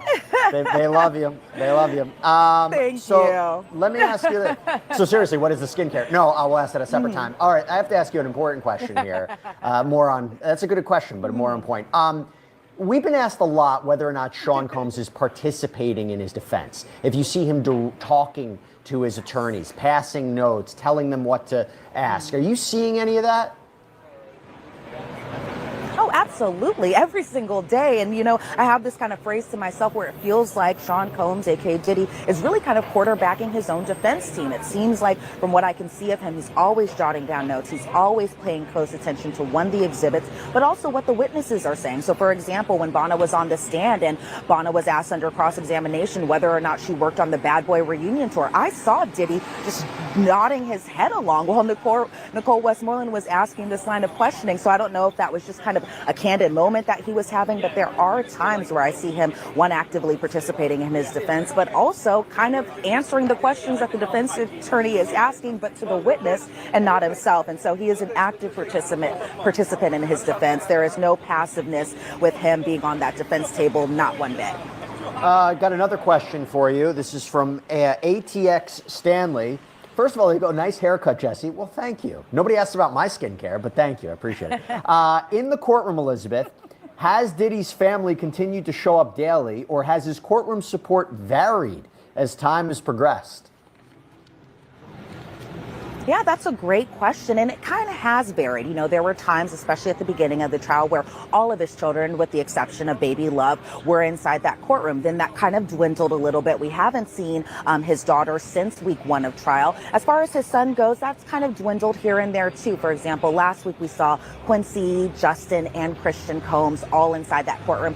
But as far as today goes, it's a different kind of lineup. Justin Combs is inside that courtroom. His mother, Janice Combs, has been inside that courtroom for most of the duration of trial so far. Haven't seen his sister Keisha since last week, but his one of his biggest supporters, Char Lucci, who's also a producer, but one of Diddy's very close friends from childhood, he's been inside that courtroom every single day of trial, and he was also one who had often attended the pre-trial hearings. I think notably, kind of a person who I think is pretty interesting that's been showing up to court this week in particular has been Dana Tran, and that is the mother of Diddy's youngest daughter, and that is baby Love, who is, I think, maybe 2 or 3 years old, but she's been appearing in court today. So as far as everyone together, it's like Diddy's PR, his mom Janice, Dana Tran, Char Lucci, and Justin Combs, all there to kind of support Diddy over on the defense side. Elizabeth, something just happened in court a few minutes ago, and I want your perspective if you've seen this. So Judge Arun Subramanian said to Mark Agnifilo, one of Sean Combs' defense counsel's defense attorneys, Mr. Agnifilo, your client was looking at jurors and nodding vigorously. This can't continue, or I will give a limiting instruction you won't like, or other measures, including barring your client from the courtroom. Do you understand? And Agnifilo responds, yes. Did you see this? So I will say that once they kind of got into those arguments, I just went kind of to the door. But I'm surprised that the judge kind of has been noticing this too, because that is one thing that I've been noticing whenever the jury comes into the courtroom, and even when they exit the courtroom, is that Diddy is kind of looking at them. He is looking at them and nodding his head at them. And I think in some respects too, while he's at the defense table and there's a question or an answer that the witness gives, he's shaking his head, he's nodding his head. He is giving kind of visible reactions to things he doesn't like that are being said on the witness stand. And so I'm surprised that the judge kind of brought the hammer down, but I think it was only a matter of time before he was going to say something about this. Have another question from you, Elizabeth. This is from RSS. Reporters and press have noted strange interactions. Reporters and press have noted strange interactions outside of the trial. Has Elizabeth faced any such strange encounters? And then it gets cut off. I mean, I don't know if anybody's been watching Sidebar. Sometimes people yell things, but have you noticed anything like this? Yeah, they do. Yeah, there's been a lot of just interest, and I think just the volume of people here who are here every single day. There are some interesting encounters that you have. For example, today, one of the people who sits in line overnight was allegedly hit in the head with a hammer by none other than the MTA lady. And so there are some people who just try to either cut the line to get into the courtroom. There have been kind of, I wouldn't say verbal spats, because then that would imply that it was super aggressive, but there's been kind of just a little bit of, I would say kind of a little bit of aggressiveness as far as just some people who either will cut in line, or some people who just want so much access to the trial that it kind of is upsetting people who have been standing in line for hours on end. Aside from this is a case that raises a lot of emotions. People have taken certain sides in it. I saw it personally when I was covering Johnny Depp, Amber Heard. It's one of the cases people are really, really invested in. Let me ask you this, Elizabeth. This happened at the beginning of the day.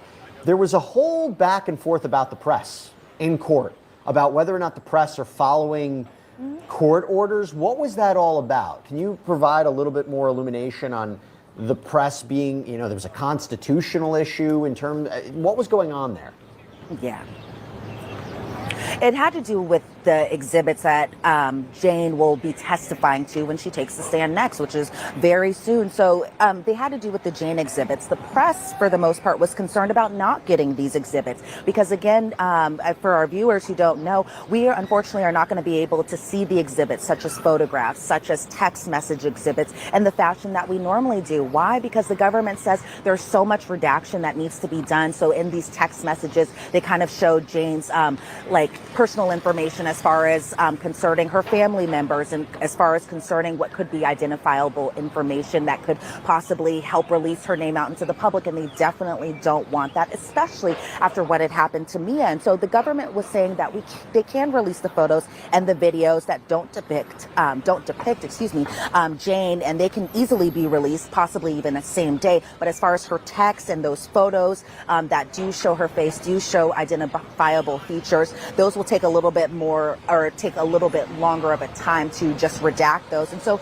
the media organization kind of legal representative was saying that the government should have redacted these exhibits before she had testified, or before she testifies today.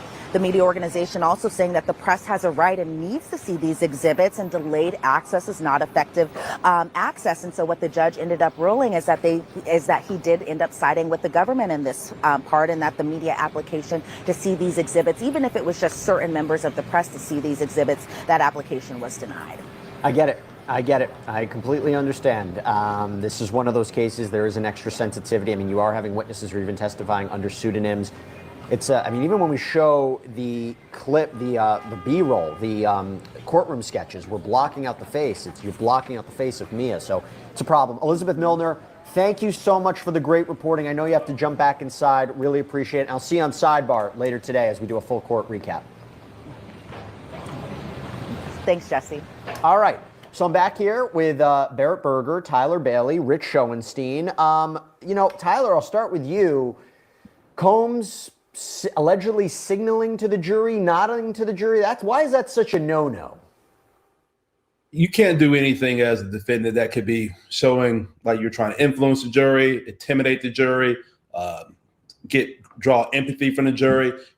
Defense lawyers, we always tell our clients to not be fazed whether it's good testimony that's coming out or bad testimony that's coming out. We also hear that the judge said that he seems to be nodding his head pretty vigorously at witnesses when they're saying certain things. That could be interpreted different ways. It could be that he's in agreement, or that he's trying to possibly intimidate these witnesses, nodding his head as if, okay, we'll see about that. Because I mean, he's in jail, but he still has connections. I mean, he's a known figure. If he is this big, powerful person that the government is making him out to be, him intimidating witnesses could go a long way and influence future testimony that's going to be elicited in this trial. So we're going to take your questions, your continued questions for the next, 25 minutes or so. So get them in. We'll try to answer as best as we can. And we also have a poll up. So Rich, listen to this. The poll we had up was, do you think Diddy and his team should sue CNN for the 2016 hotel video leak? 80% say no, 19% say yes. What do you think about that? Well, I'm with the 80%, but mostly because it would be a fruitless endeavor to try to sue CNN for that. I don't see any basis for it. Well, actually, we have a question that just kind of jumped on that. This is from Illy Gazarian. Can Diddy also sue the hotel for providing the video to CNN, assuming that's what happened, since they told him there's no copies? Can he sue the hotel or the staff? Well, that's an interesting question, right? So he bribes the hotel to buy the video. Can he then sue the hotel because they kept a copy? I mean, he didn't really pay the hotel for the video, right? He paid a guy at the hotel. That split it with two others. Right, to surreptitiously get the video to him. So I don't know how he could sue the hotel. I guess he could sue the guy, but I don't know. I don't think that's going anywhere. Well, couldn't you sue the hotel and be like, this is who you employ? How dare you employ people that I couldn't properly bribe? Right. Why can't I beat up my girlfriend in your hallway in private? And pay it off the right way. I mean, we're making light of it. It's a serious argument, but I hear what you're saying. Okay, Barrett, I want to go to you. This is from Fet Leon. Could it be tactics from the prosecution to bring in anonymous witnesses to emphasize how much of an impact the treatment by Diddy had on them? That's an interesting question, because the jury seems to be they're testifying under a pseudonym, right? Yeah, it's an interesting question, but the short answer is no, it's not. And I know that because it's a really high bar to be able to get a witness to testify under a pseudonym. So in federal court, and actually in all courts in our country, there is a presumption that the courts will be open, that the public has a right to see what happens in a public trial. So anytime you want to take a measure to sort of limit the public's access to any portion of a trial, there's a pretty high bar for that. So if you want to close the courtroom for certain motions, you have to satisfy certain, legal thresholds. Same with getting a witness to testify under a pseudonym. It's not something that's granted easily, and it's not something that's granted often. So no, I don't think it is something that the prosecutors are doing